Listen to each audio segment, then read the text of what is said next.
The First Book of Samuel.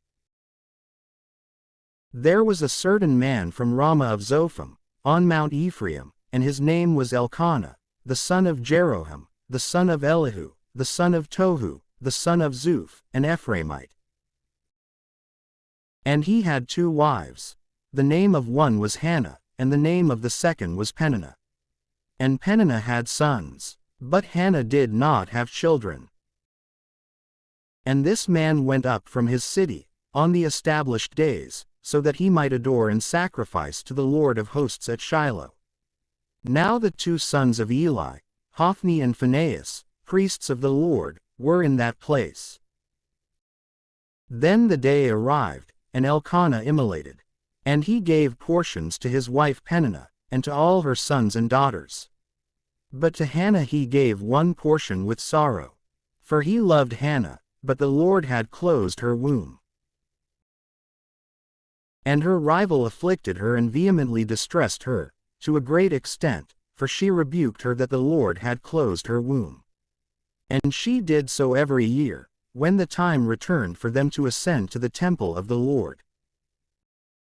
And she provoked her in this way. And so, she wept and did not take food. Therefore, her husband Elkanah said to her, Hannah, why are you weeping? And why do you not eat?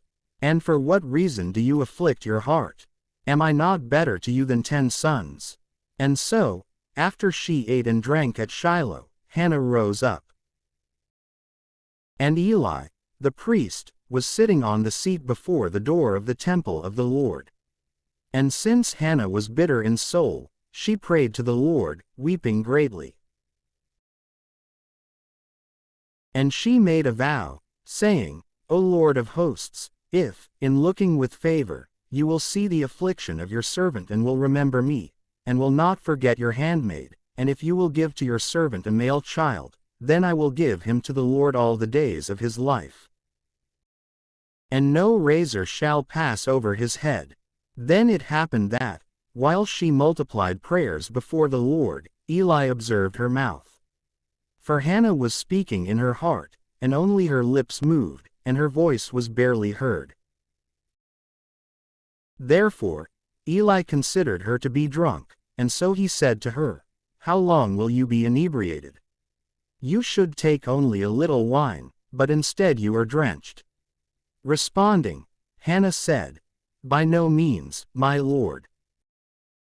For I am an exceedingly unhappy woman, and I drank neither wine, nor anything that can inebriate. Instead, I have poured out my soul in the sight of the Lord. You should not repute your handmaid as one of the daughters of Belial. For I have been speaking from the abundance of my sorrow and grief, even until now. Then Eli said to her, Go in peace. And may the God of Israel grant to you your petition, which you have begged of him. And she said, I wish that your handmaid may find grace in your eyes. And the woman went on her way, and she ate, and her countenance was no longer changed for the worse. And they rose up in the morning, and they worshipped before the Lord. And they returned and arrived at their own house at Ramah. Then Elkanah knew his wife Hannah, and the Lord remembered her. And it happened that, in the course of days, Hannah conceived and bore a son. And she called his name Samuel, because she had requested him from the Lord. Now her husband Elkanah ascended with his entire house, so that he might immolate to the Lord a solemn sacrifice, with his vow. But Hannah did not go up. For she said to her husband, I will not go, until the infant has been weaned, and until I may lead him, so that he may appear before the sight of the Lord, and may remain always there. And her husband Elkanah said to her, Do what seems good to you, and stay until you wean him. And I pray that the Lord may fulfill his word. Therefore, the woman remained at home, and she breastfed her son, until she withdrew him from milk. And after she had weaned him, she brought him with her, along with 3 calves, and 3 measures of flour, and a small bottle of wine, and she led him to the house of the Lord at Shiloh. But the boy was still a young child. And they immolated a calf, and they presented the boy to Eli. And Hannah said, I beg you, my lord, as your soul lives, my lord, I am that woman, who stood before you here, praying to the Lord. I prayed for this child, and the Lord granted to me my petition, which I asked of him. Because of this, I have also lent him to the Lord, for all the days when he shall be lent to the Lord. And they adored the Lord in that place. And Hannah prayed, and she said, My heart exults in the Lord, and my horn is exalted in my God. My mouth is enlarged over my enemies. For I have rejoiced in your salvation. Nothing is holy as the Lord is holy. For there is no other beside you. And nothing as strong as our God is strong. Do not continue speaking of great things, boasting. Let what is old depart from your mouth. For the Lord is the God of knowledge, and thoughts are prepared for him. The bow of the powerful has been overwhelmed, and the weak have been girded with strength. Those who before were filled, have hired themselves out for bread. And the starving have been filled, so that the barren have given birth to many. But she who had borne many sons has become unable. The Lord brings death, and he gives life. He leads away to death, and he brings back again. The Lord impoverishes, and he enriches. He humbles, and he lifts up. He raises up the indigent from the dust, and he lifts up 152 the poor from filth, so that they may sit with princes, and take hold of a throne of glory. For the hinges of the earth belong to the Lord, and he has placed the globe upon them. He will preserve the feet of his holy ones, and the impious will be silenced in darkness. For no man will prevail by his own strength. The adversaries of the Lord will dread him. And over them, he will thunder in the heavens. The Lord will judge the parts of the earth, and he will give dominion to his king, and he will lift up the horn of his Christ. And Elkanah went away to Ramah, to his house. But the boy was a minister in the sight of the Lord, before the face of Eli, the priest. But the sons of Eli were sons of Belial, not knowing the Lord, nor the priestly office for the people. And so, no matter who had immolated a victim, the servant of the priest would arrive, while the flesh was still cooking, and he would take a three-pronged hook in his hand, and put it into the vessel, or into the cauldron, or into the cooking pot, or into the pan. And all that the hook lifted up, the priest took for himself. So they did to all of Israel who arrived at Shiloh. In addition, before they burned the fat, the servant of the priest would arrive, and he would say to the one who was immolating, Give me the flesh, so that I may boil it for the priest. For I will not accept cooked meat from you, but raw. And the one who was immolating would say to him, First, allow the fat to be burned today, according to custom, and then take for yourself whatever your soul desires. But in response, he would say to him, By no means. For you will give it to me now, otherwise I will take it by force. Therefore, the sin of the servants was exceedingly great before the Lord. For they drew men away from the sacrifice of the Lord. But Samuel was ministering before the face of the Lord. He was a youth girded with a linen ephod.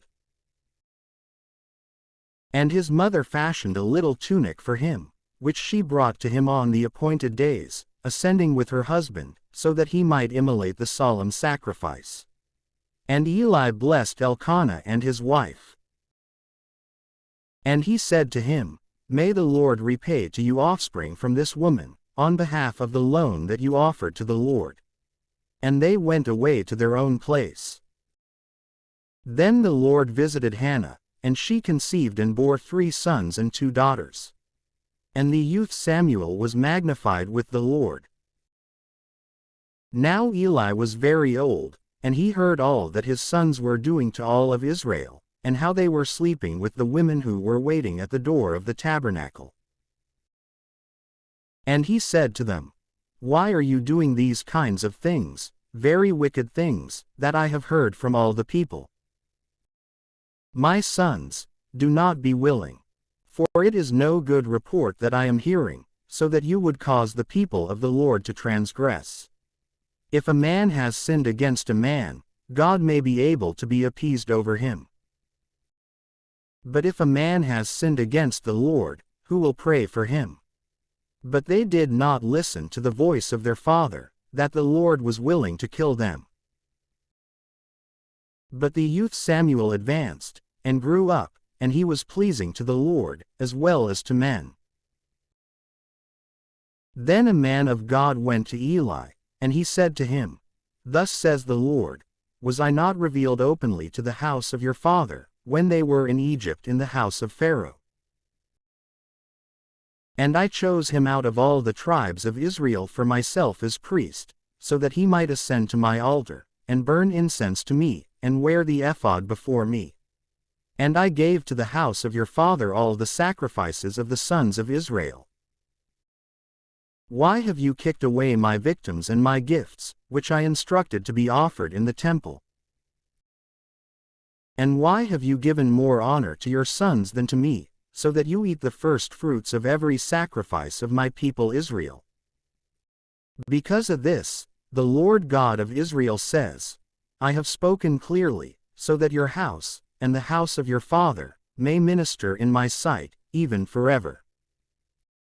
But now the Lord says, may this be far from me. Instead, whoever will have glorified me, I will glorify him. But whoever despises me, they will be despised. Behold, the days are arriving, when I will cut off your arm, and the arm of the house of your father, so that there will not be an old man in your house. And you will see your rival in the temple, amid all the prosperity of Israel. And there will not be an old man in your house for all days. Yet truly, I will not entirely take away a man of you from my altar, but such that your eyes may fail, and your soul may melt away, and a great part of your house may die out, as it pertains to the state of men. But this will be a sign to you, which will happen to your two sons, Hophni and Phinehas. On one day they both will die. And I will raise up for myself a faithful priest, who will act in accord with my heart and my soul. And I will build a faithful house for him. And he will walk before my Christ for all days. Then this will be in the future, that whoever will have remained of your house, he will approach so that he may pray on his behalf. And he will offer a coin of silver, and a twist of bread. And he will say, permit me, I beg you, one part of the priestly office, so that I may eat a mouthful of bread. Now the boy Samuel was ministering to the Lord before Eli, and the word of the Lord was precious in those days, there was no manifest vision. Then it happened that, on a certain day, Eli was lying in his place. And his eyes had dimmed, so that he was unable to see. And so, to prevent the lamp of God from going out, Samuel was sleeping in the temple of the Lord, where the ark of God was. And the Lord called Samuel. And responding, he said, Here I am. And he ran to Eli, and he said, Here I am. For you called me. And he said, I did not call. Return and sleep. And he went away, and he slept. And again, the Lord continued to call to Samuel. And rising up, Samuel went to Eli, and he said, Here I am. For you called me. And he responded, I did not call you, my son.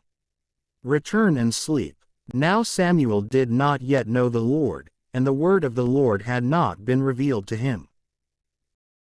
And the Lord continued, and he called to Samuel still a third time. And rising up, he went to Eli. And he said, Here I am. For you called me. Then Eli understood that the Lord had called the boy.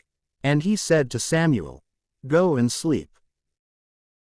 And if he calls to you from now on, you will say, 'Speak, Lord, for your servant is listening.'" Therefore, Samuel went away, and he slept in his place.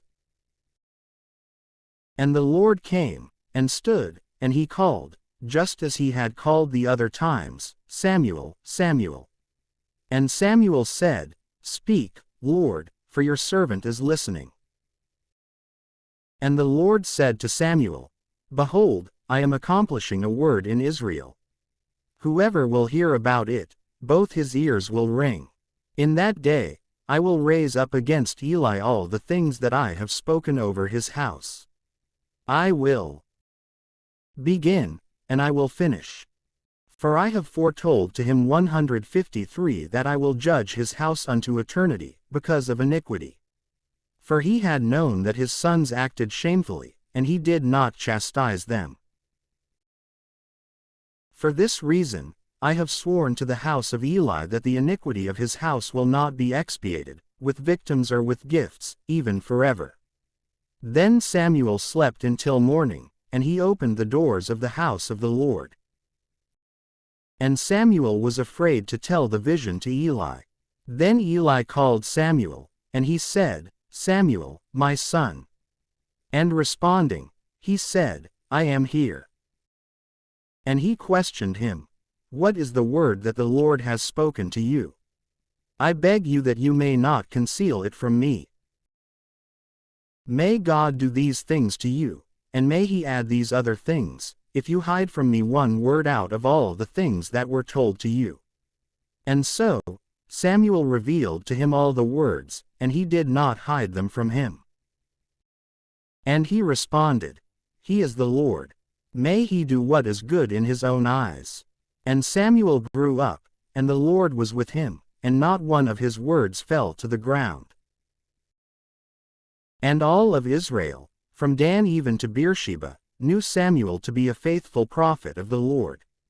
And the Lord continued to appear in Shiloh.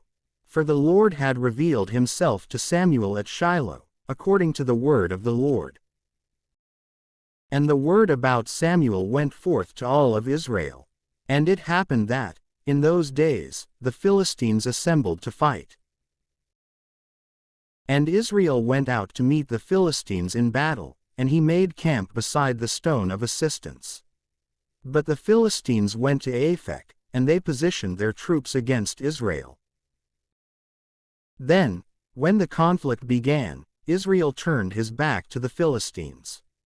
And they were cut down in that conflict, in various places in the fields, about 4,000 men. And the people returned to the camp. And those greater by birth of Israel said, "Why has the Lord struck us today before the Philistines? Let us bring to ourselves the ark of the covenant of the Lord from Shiloh. And let it enter into our midst, so that it may save us from the hand of our enemies." Therefore, the people sent to Shiloh, and they brought from there the ark of the covenant of the Lord of hosts, sitting upon the cherubim.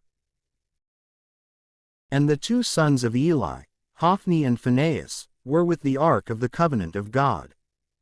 And when the ark of the covenant of the Lord had arrived in the camp, all of Israel shouted with a great clamor, and the land resounded.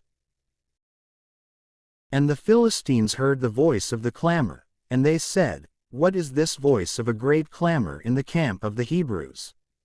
And they realized that the ark of the Lord had arrived in the camp. And the Philistines were afraid, saying, "God has entered into the camp." And they groaned, saying, "Woe to us! For there was no such great exultation yesterday, or the day before. Woe to us! Who will save us from the hand of these sublime gods? These are the gods who struck Egypt with all the plagues, in the desert. Be strengthened, and be manly, O Philistines. Otherwise, you may serve the Hebrews, as they also have served you.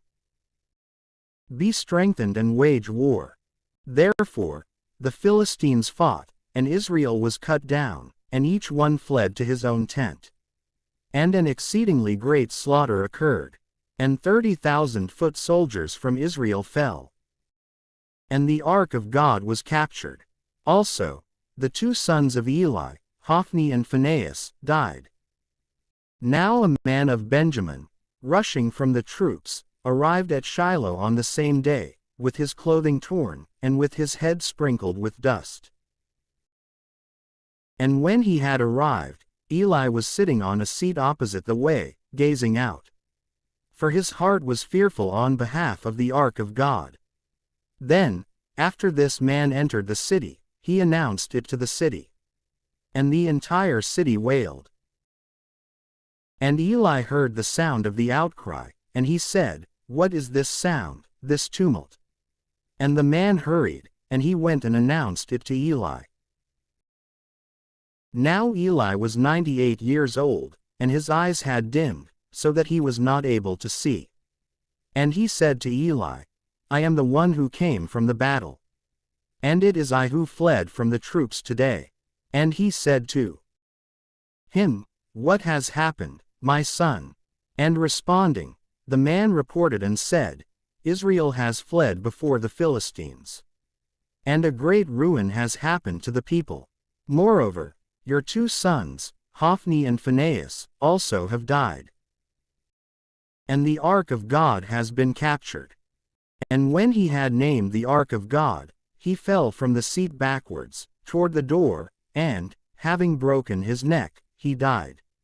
For he was an old man of great age. And he judged Israel for 40 years. Now his daughter-in-law, the wife of Phinehas, was pregnant, and her delivery was near. And upon hearing the news that the ark of God had been captured, and that her father-in-law and her husband had died, she bent down and went into labor. For her pains rushed upon her suddenly. Then, when she was near death, those who were standing around her said to her, "You should not be afraid, for you have given birth to a son." But she did not respond to them, and she did not notice them.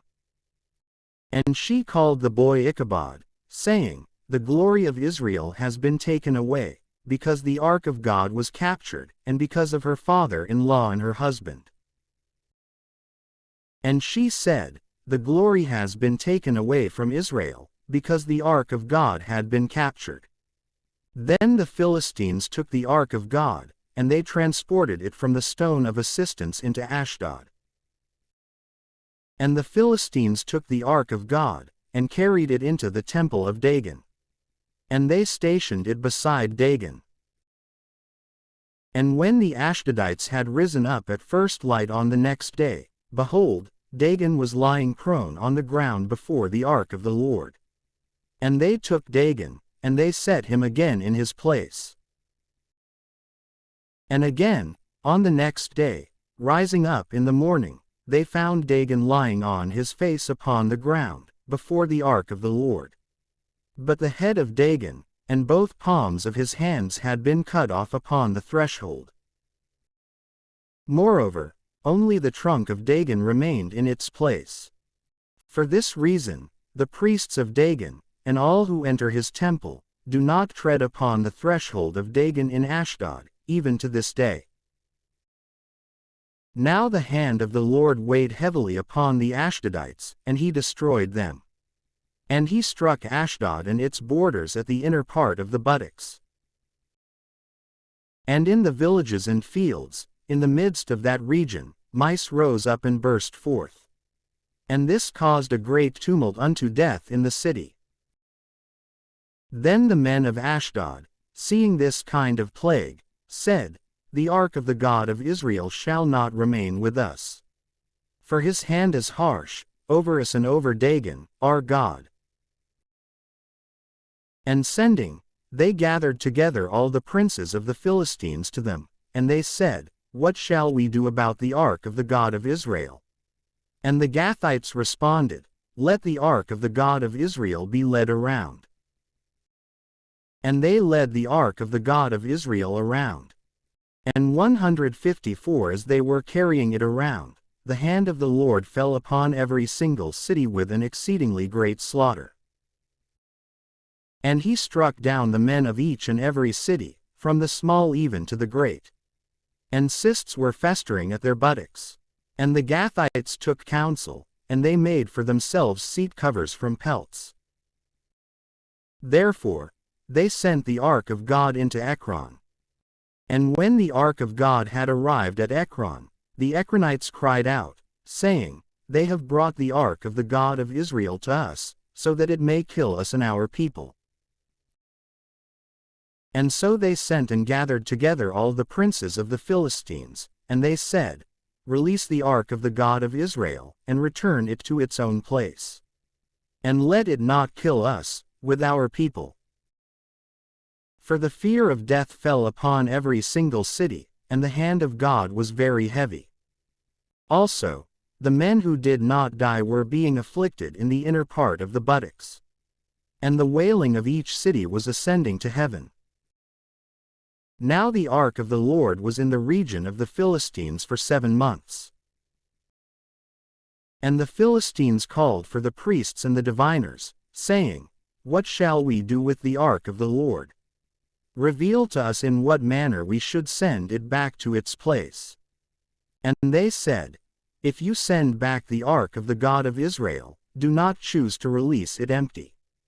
Instead, repay to him what you owe because of sin, and then you will be cured, and you will know why his hand did not withdraw from you. And they said, What is it that we ought to repay to him because of transgression? And they responded, In accord with the number of the provinces of the Philistines, you shall fashion 5 gold cysts and 5 gold mice.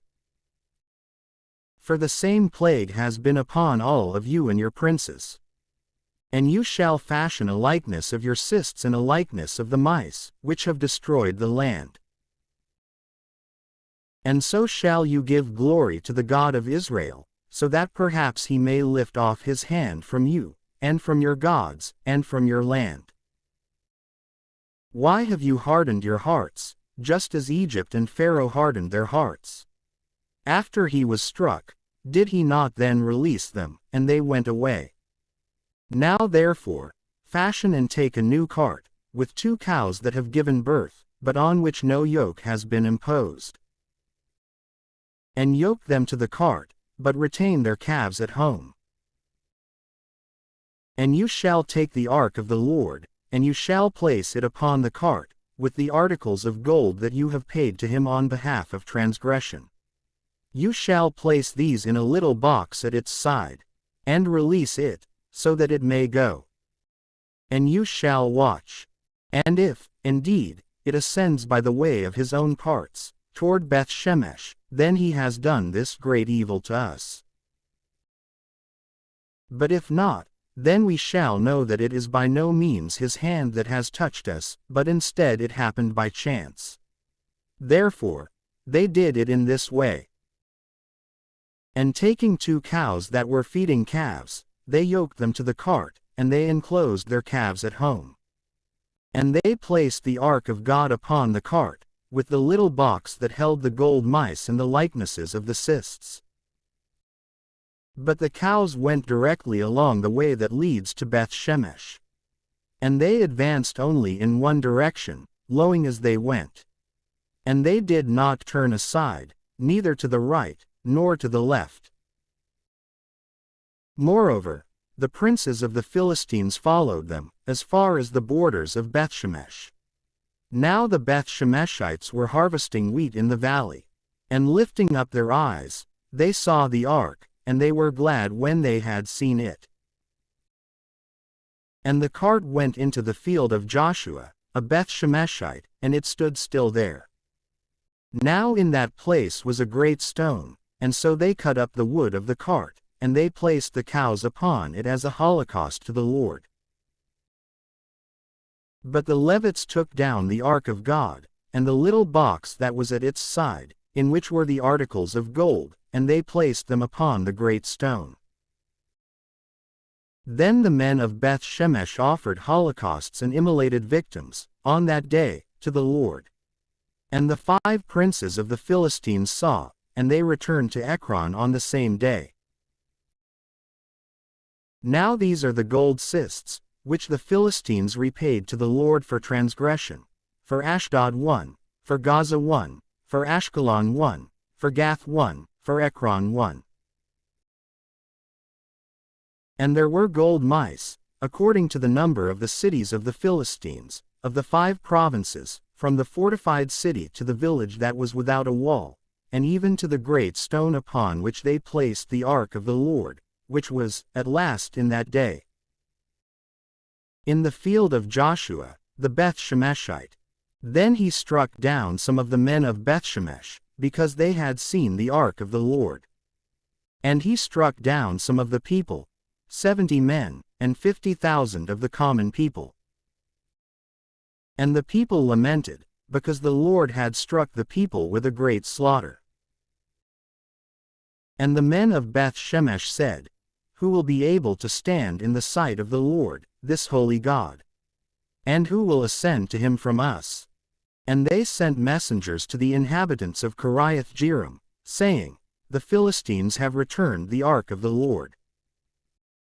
Descend and lead it back to you.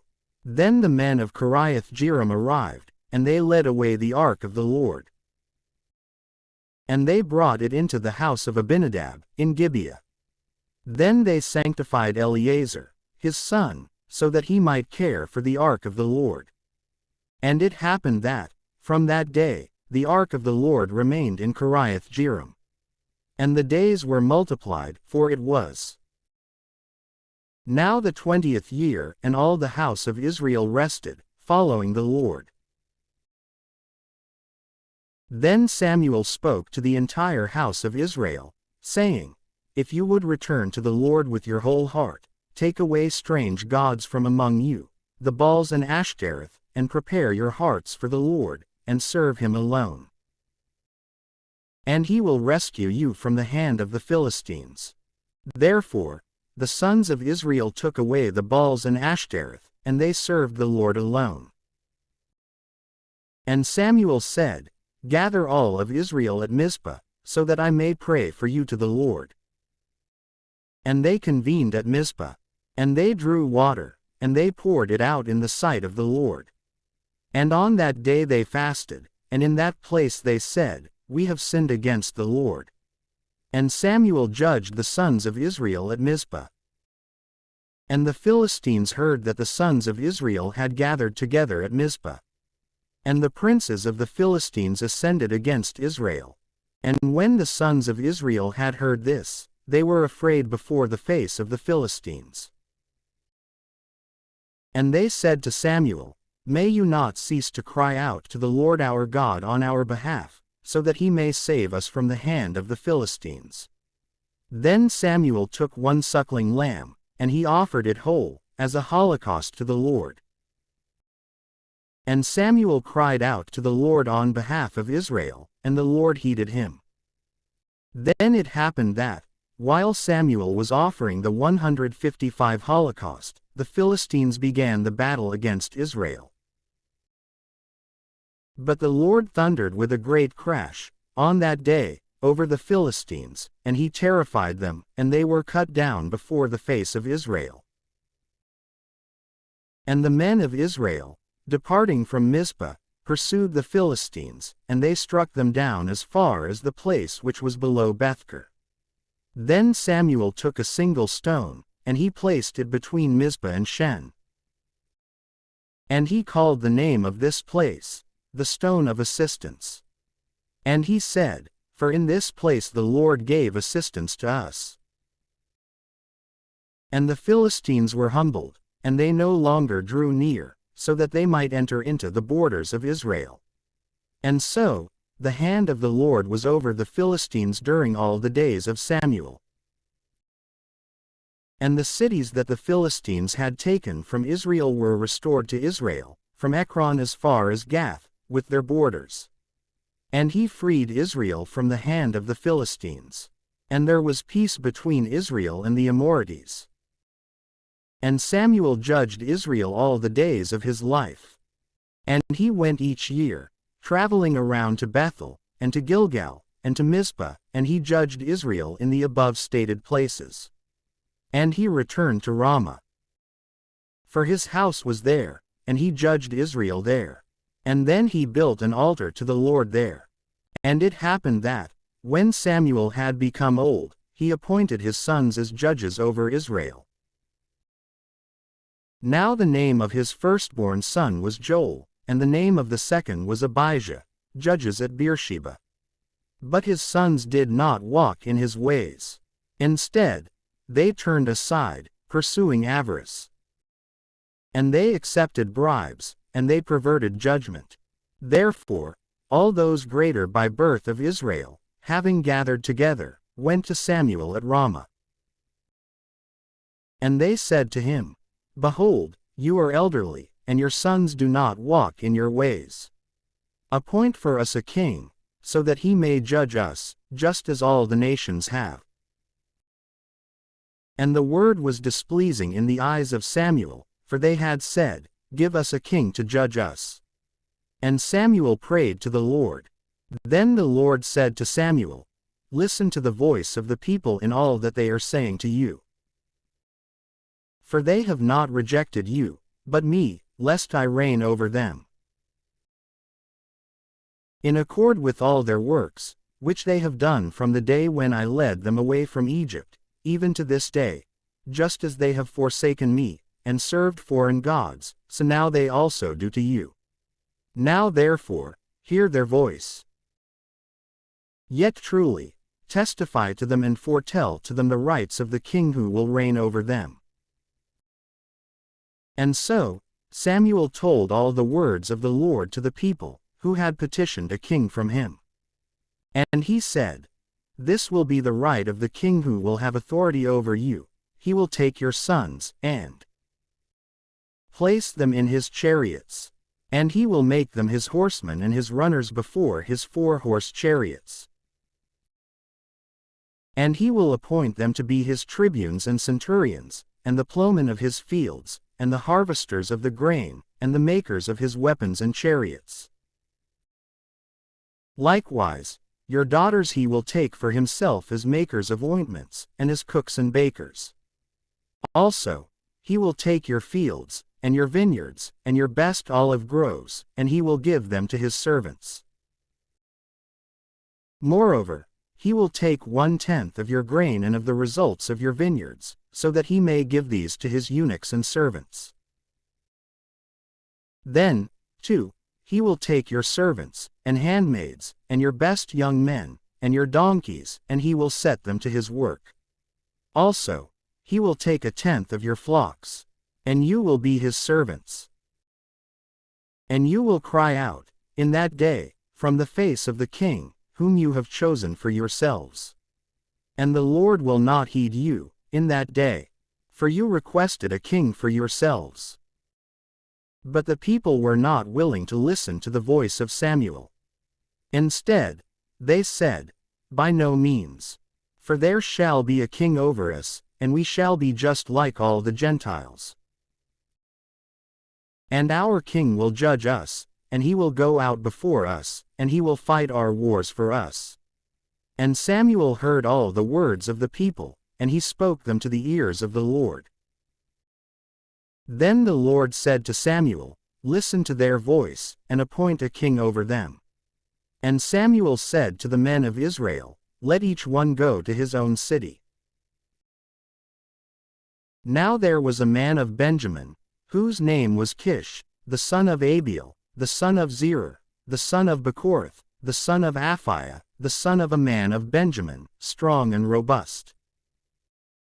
And he had a son called Saul, an elect and good man. And there was not a man among the sons of Israel better than he was. For he stood head and shoulders above all the people. Now the donkeys of Kish, the father of Saul, had become lost. And Kish said to his son Saul, Take with you one of the servants, and rising up, go out and seek the donkeys. And when they had passed through Mount Ephraim, and through the land of Shalisha, and had not found them, they crossed also through the land of Shalim, and they were not there, and through the land of Benjamin, and they found nothing. And when they had arrived in the land of Zuph, Saul said to the servant who was with him, Come, and let us return, otherwise perhaps my father may forget the donkeys, and become anxious over us. And he said to him, Behold, there is a man of God in this city, a noble man. All that he says happens without fail. Now therefore, let us go there. For perhaps he may tell us about our way, because of which we have arrived. And Saul said to his servant, Behold, let us go. But what will we bring to the man of God? The bread in our sacks has run out, and we have no small gift that we might give to the man of God, nor anything at all. The servant again responded to Saul, and he said, Behold, there is found in my hand a coin of the 4th part of a stater. Let us give it to the man of God, so that he may reveal to us our way. And Saul said to his servant, Your word is very good. Come, let us go. And they went into the city, where the man of God was. And as they were ascending the slope to the city, they found some young women going out to draw water. And they said to them, Is the seer here? And responding, they said to them, He is. Behold, he is ahead of you. Hurry now.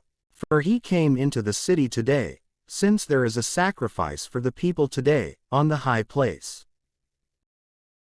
Upon entering the city, you should find him immediately, before he ascends to the high place for the meal.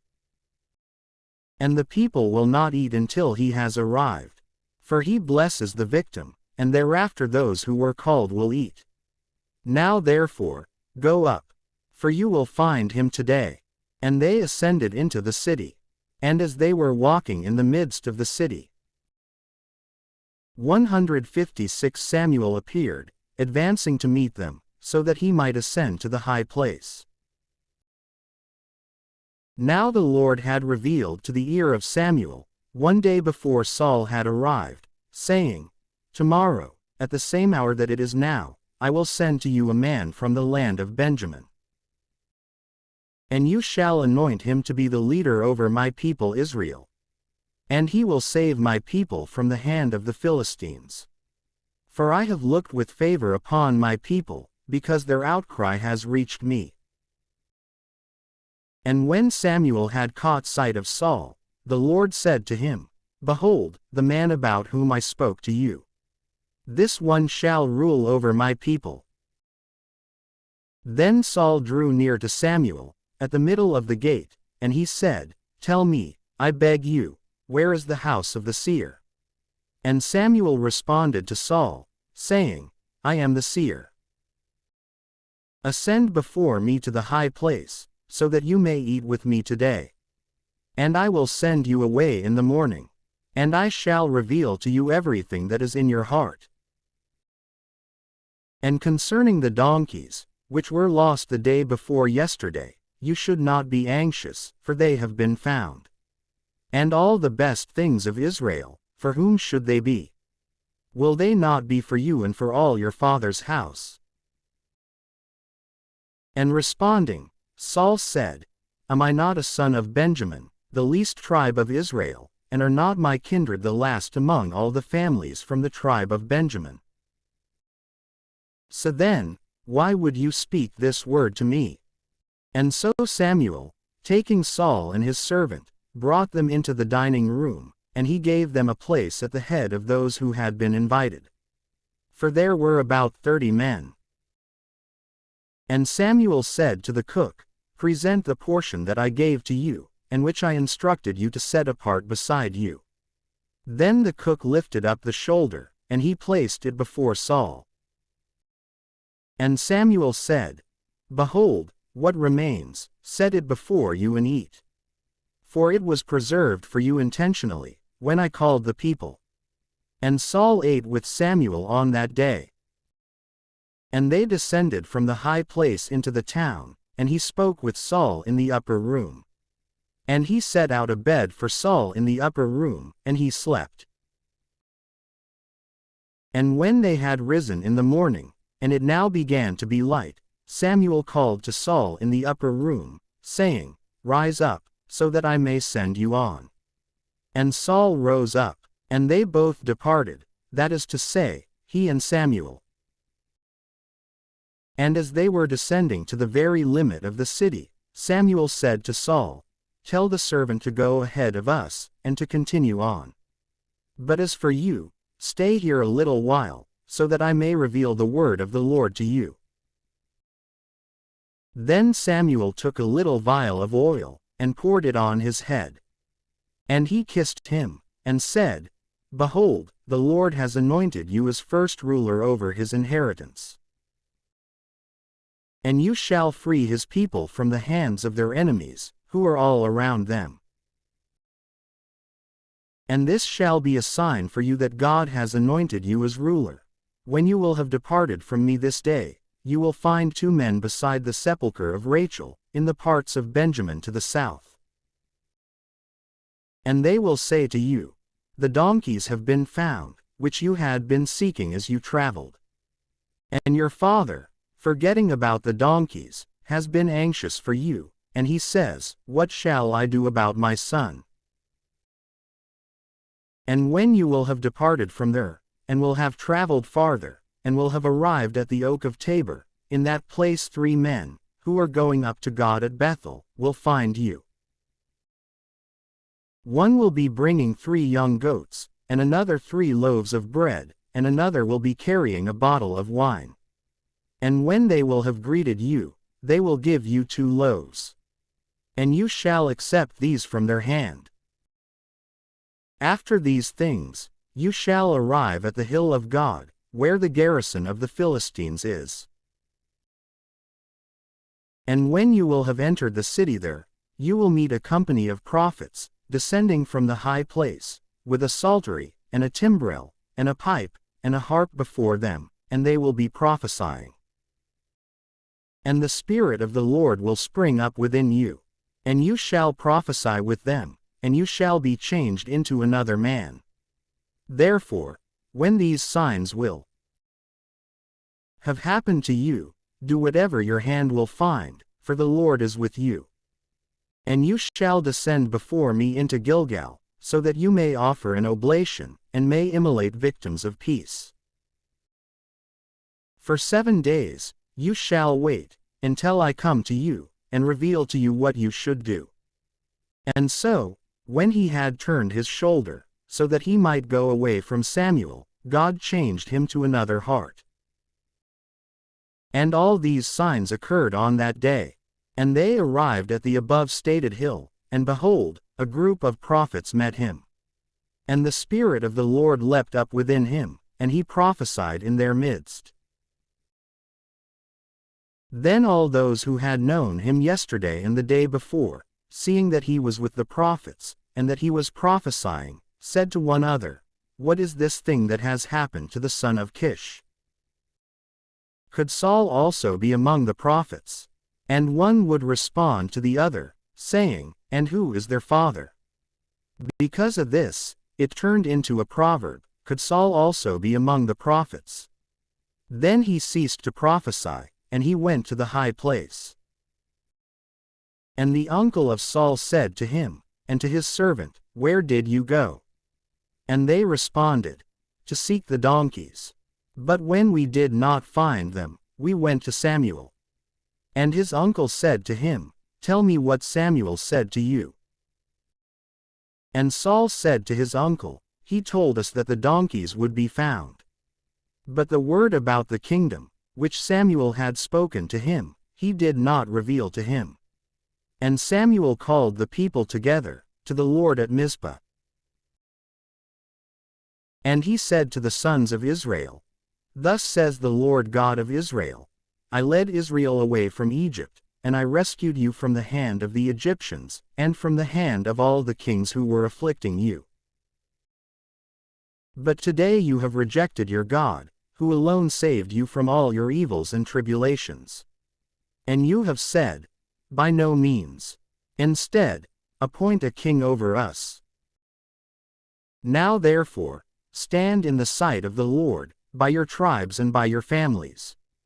And Samuel brought near all the tribes of Israel, and the lot fell upon the tribe of Benjamin.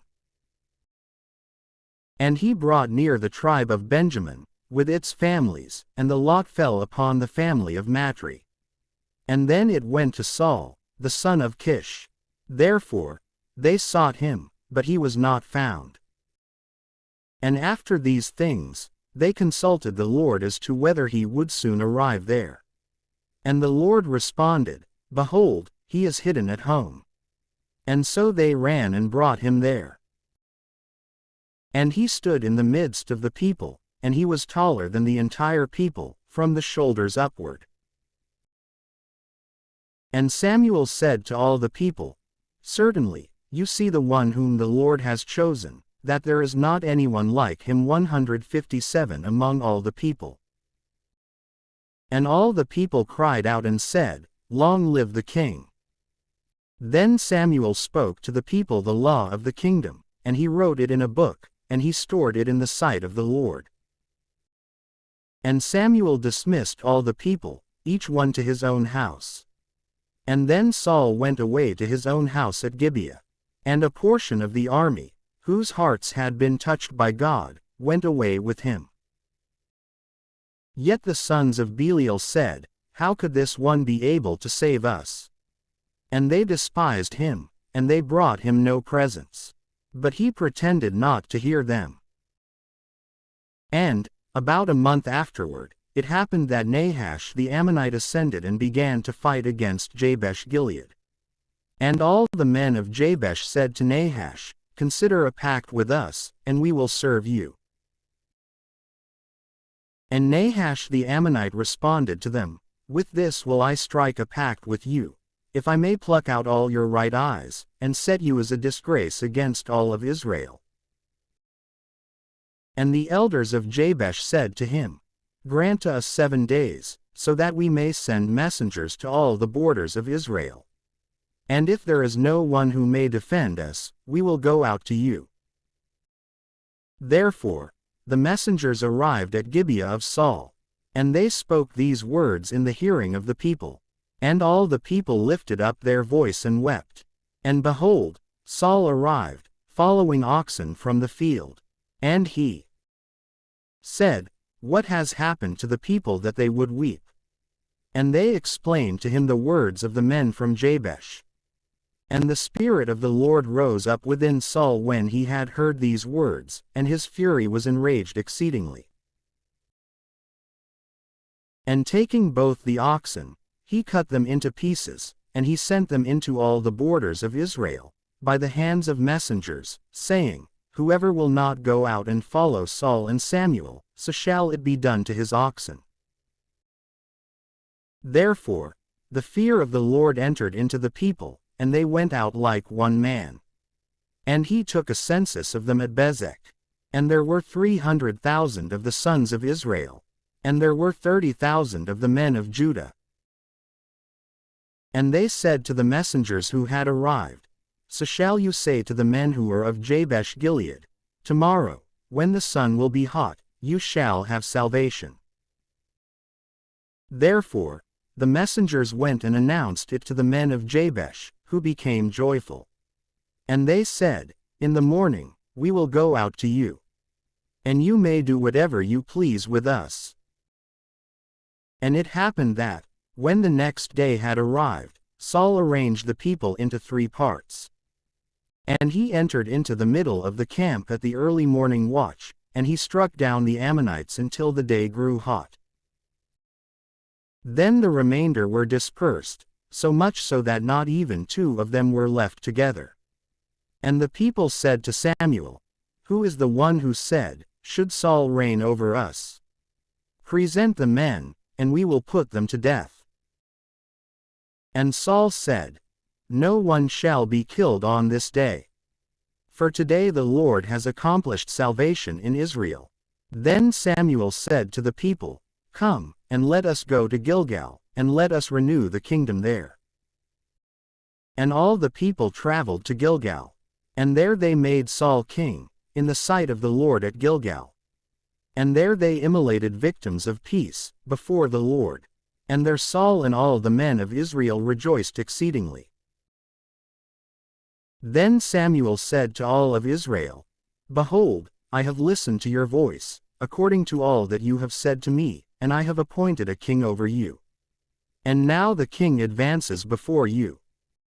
But I am old and have gray hair. Moreover, my sons are with you.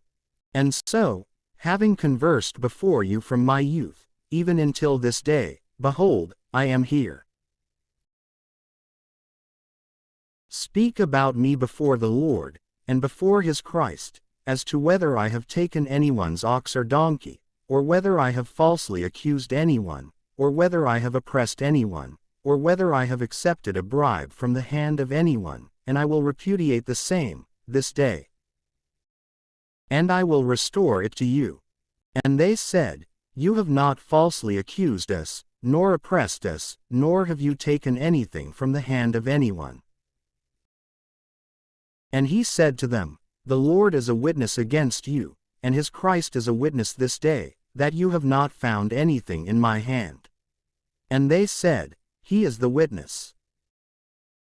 And Samuel said to the people, It is the Lord who appointed Moses and Aaron, and who led our fathers away from the land of Egypt. Now therefore, stand, so that I may contend in judgment against you before the Lord, about all the mercies of the Lord, which he has given to you and to your fathers, how Jacob entered into Egypt, and your fathers cried out to the Lord.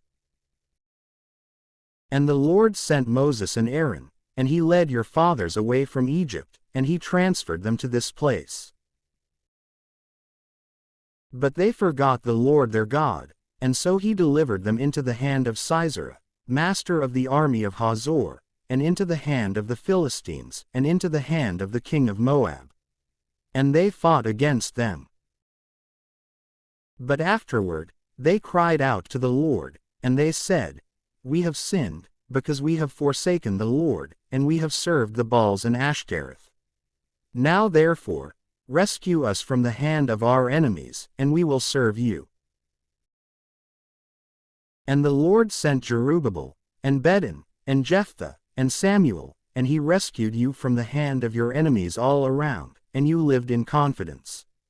Then, seeing that Nahash, the king of the sons of Ammon, had arrived against you, you said to me, By no means. Instead, a king shall reign over us, even though the Lord your God was reigning over you. Now therefore, your king is present, whom you chose and requested.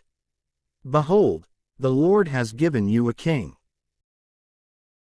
If you will fear the Lord, and serve him, and listen to his voice, and not provoke the mouth of the Lord, then both you, and the king who rules over you, will be following the Lord your God.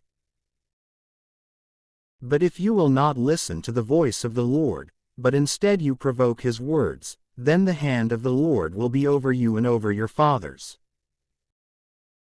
Therefore, stand now, and see this great thing, which the Lord will accomplish in your sight. Is it not the harvest of the wheat today? I will call upon the Lord, and he will send thunder and rain. And you will know and see that you have done a great evil in the sight of the Lord, by petitioning for a king over you. And Samuel cried out to the Lord, and the Lord sent thunder and rain on that day. And all the people feared the Lord and Samuel exceedingly. And all the people said to Samuel, Pray, on behalf of your servants, to the Lord your God, so that we may not die. For we have added to all our sins this evil, that we would petition for a king. Then Samuel said to the people, Do not be afraid. You have done all this evil. Yet truly, do not choose to withdraw from the back of the 158 Lord. Instead, serve the Lord with all your heart. And do not choose to turn aside after vanities, which will never benefit you, nor rescue you, since they are empty. And the Lord will not abandon his people, because of his great name. For the Lord has sworn to make you his people. So then, far be it from me, this sin against the Lord, that I would cease to pray for you. And so, I will teach you the good and upright way. Therefore, fear the Lord, and serve him in truth and from your whole heart. For you have seen the great works that he has done among you. But if you persevere in wickedness, both you and your king will perish together. When he began to reign, Saul was the son of 1 year, and he reigned over Israel for 2 years. And Saul chose for himself 3,000 men of Israel, and 2,000 were with Saul at Michmash and at Mount Bethel. Then 1,000 were with Jonathan at Gibeah of Benjamin. But the remainder of the people he sent back, each one to his own tent. And Jonathan struck the garrison of the Philistines, which was in Gibeah. And when the Philistines had heard about it, Saul sounded the trumpet over all the land, saying, Let the Hebrews listen. And all of Israel heard this report, that Saul had struck the garrison of the Philistines. And Israel raised himself up against the Philistines. Then the people cried out to Saul at Gilgal. And the Philistines gathered to do battle against Israel, 30,000 chariots, and 6,000 horsemen, and the remainder of the common people, who were very many, like the sand that is on the shore of the sea. And ascending, they encamped at Michmash, toward the east of Bethaven. And when the men of Israel had seen themselves to be in a narrowed position, they hid themselves in caves, and in out-of-the-way places, and in rocks, and in hollows, and in pits. Then some of the Hebrews crossed over the Jordan, into the land of Gad and Gilead. And while Saul was still at Gilgal, the entire people who followed him were terrified. But he waited for 7 days, in accord with what was agreed with Samuel. But Samuel did not arrive at Gilgal, for the people were scattering away from him. Therefore, Saul said, Bring me the holocaust and the peace offerings. And he offered the holocaust. And when he had completed the offering of the holocaust, behold, Samuel arrived. And Saul went out to meet him, so that he might greet him. And Samuel said to him, What have you done? Saul responded, Since I saw that the people were scattering away from me, and you had not arrived after the agreed-upon days, and yet the Philistines had gathered together at Michmash, I said, Now the Philistines will descend to me at Gilgal, and I have not appeased the face of the Lord. Compelled by necessity, I offered the holocaust. And Samuel said to Saul, You have acted foolishly. You have not kept the commandments of the Lord your God, which he instructed to you. And if you had not acted in this way, the Lord would, here and now, have prepared your kingdom over Israel forever. But by no means shall your kingdom rise up any more. The Lord has sought for himself a man according to his own heart. And him the Lord has instructed to be the leader over his people, because you have not kept what the Lord has instructed. Then Samuel rose up and ascended from Gilgal to Gibeah of Benjamin. And the remainder of the people ascended after Saul, to meet the people who were fighting against them, going from Gilgal into Gibeah, to the hill of Benjamin. And Saul took a census of the people, who had been found to be with him, about 600 men. And Saul, and his son Jonathan, and the people who had been found to be with them, were at Gibeah of Benjamin. But the Philistines had settled in at Michmash, and 3 companies went out from the camp of the Philistines, in order to plunder. 1 company was traveling toward the way of Ophrah, to the land of Shual. Then another entered along the way of Beth-horon. But the third turned itself to the way of the border, overhanging the valley of Zeboim, opposite the desert. Now there was no worker of iron to be found in all the land of Israel. For the Philistines had been cautious, lest perhaps the Hebrews might make swords or spears. Therefore, all of Israel descended to the Philistines, so that each man could sharpen his plowshare, or pickaxe, or hatchet, or hoe. For their plow blades, and pickaxes, and pitchforks, and axes had become blunt, and even the handles needed to be repaired. And when the day of battle had arrived, there was found neither sword nor spear in the hand of the entire people who were with Saul and Jonathan, except for Saul and his son Jonathan. Then the army of the Philistines went out in order to go across Michmash. And it happened that, on a certain day, Jonathan, the son of Saul, said to the youth who bore his armor, "Come, and let us go over to the garrison of the Philistines, which is across from that place." But he did not reveal this to his father. Moreover, Saul was staying in the furthermost part of Gibeah, below the pomegranate tree that was at Migron. And the people with him were about 600 men. And Ahijah, the son of Ahitub, the brother of Ichabod, the son of Phinehas, who had been born of Eli, the priest of the Lord at Shiloh, wore the ephod. But the people did not know where Jonathan had gone. Now there were, between the ascents along which Jonathan strove to cross to the garrison of the Philistines, rocks projecting from both sides, and, in the manner of teeth, boulders breaking out from one side and the other. The name of one was Shining, and the name of the other was Thorny. One boulder projected toward the north, opposite Michmash, and the other toward the south, opposite Gibeah.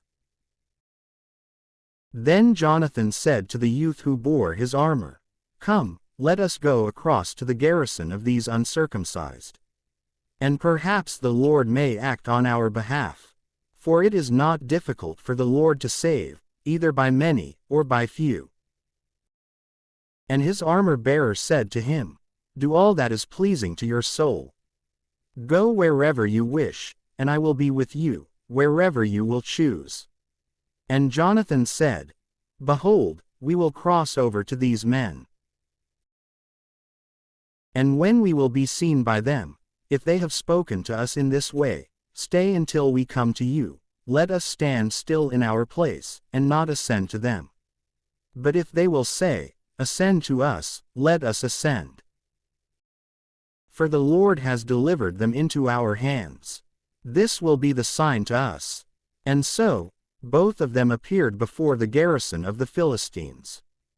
And the Philistines said, "See, the Hebrews have come out from the holes in which they had been hiding." And the men of the garrison spoke to 159 Jonathan and to his armor-bearer, and they said, "Ascend to us, and we will show you something." And Jonathan said to his armor-bearer, "Let us ascend. Follow me, for the Lord has delivered them into the hands of Israel." Then Jonathan ascended, crawling on his hands and feet, and his armor-bearer after him. And then, some fell before Jonathan, others his armor-bearer killed as he was following him. And the first slaughter was made when Jonathan and his armor-bearer struck down about 20 of the men, in the midst of an area of land that a yoke of oxen would usually plow in a day. And a miracle occurred in the camp, out in the fields. And all of the people of their garrison, who had gone out in order to plunder, were stupefied. And the earth trembled, and it happened as a miracle from God. And the watchmen of Saul, who were at Gibeah of Benjamin, looked out, and behold, a multitude was thrown down and dispersed, this way and that. And Saul said to the people who were with him, "Inquire and see who has gone out from us." And when they had inquired, it was found that Jonathan and his armor-bearer were not present. And Saul said to Ahijah, "Bring the ark of the God." And while Saul spoke to the priest, there arose a great tumult in the camp of the Philistines. And it was increasing, little by little, and it was being heard more clearly. And Saul said to the priest, "Withdraw your hand." Then Saul, and all the people who were with him, cried out together, and they went to the place of the conflict. And behold, each one's sword had been turned against his neighbor, and there was a very great slaughter. Moreover, the Hebrews who had been with the Philistines yesterday and the day before, and who had ascended with them into the camp, turned back so that they might be with those of Israel who were with Saul and Jonathan. Likewise, all the Israelites who had hidden themselves on Mount Ephraim, hearing that the Philistines had fled, joined themselves with their own in the battle. And there were with Saul about 10,000 men. And the Lord saved Israel on that day. But the fight continued as far as Bethaven. And the men of Israel were joined together on that day. And Saul made the people swear, saying, Cursed be the man who will eat bread, until evening, until I am avenged of my enemies. And the entire people did not consume bread. And all the common people went into a forest, in which there was honey on the surface of the field. And so the people entered the forest, and there appeared flowing honey, but no one drew his hand near his mouth. For the people were afraid of the oath. But Jonathan had not heard that his father had bound the people to an oath.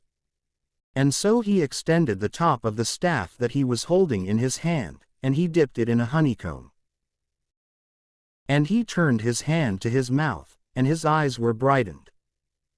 And in response, one of the people said, Your father has bound the people by an oath, saying, Cursed be the man who will eat any bread this day. And Jonathan said, My father has troubled the land. You have seen for yourselves that my eyes were brightened, because I tasted a little of this honey. How much more so, if the people had eaten from the plunder that they find with their enemies? Would not a greater slaughter have been accomplished among the Philistines? Therefore, on that day, they struck down the Philistines, from Michmash as far as Aijalon. But the people were exceedingly wearied. And turning to the spoils, they took sheep, and oxen, and calves, and they slew them on the ground. And the people ate with blood. Then they reported to Saul, saying that the people had sinned against the Lord, eating with blood. And he said, You have transgressed. Roll a great stone to me, here and now. And Saul said, Disperse yourselves among the common people, and tell each one of them to bring to me his ox and his ram, and to slay them upon this stone, and to eat, so that you will not sin against the Lord, in eating with blood. And so, each one, out of all the people, brought his ox, by his own hand, throughout the night. And they slew them there. Then Saul built an altar to the Lord. And so, it was then that he first began to build an altar to the Lord. And Saul said, Let us fall upon the Philistines by night, and lay waste to them even until the morning light. And let us not leave behind a man among them. And the people said, Do all that seems good in your eyes. And the priest said, Let us draw near to God in this place. And Saul consulted the Lord, Shall I pursue the Philistines? Will you deliver them into the hands of Israel? And he did not respond to him on that day. And Saul said, Bring here every single leader of the people. And we shall know and see by whom this sin was committed this day. As the Lord lives, who is the Savior of Israel, even if it were done by my son Jonathan, without retraction he shall die. In this, no one among all the people contradicted him. And he said to all of Israel, Separate yourselves on one side, and I, with my son Jonathan, will be on the other side. And the people responded to Saul, Do what seems good in your eyes.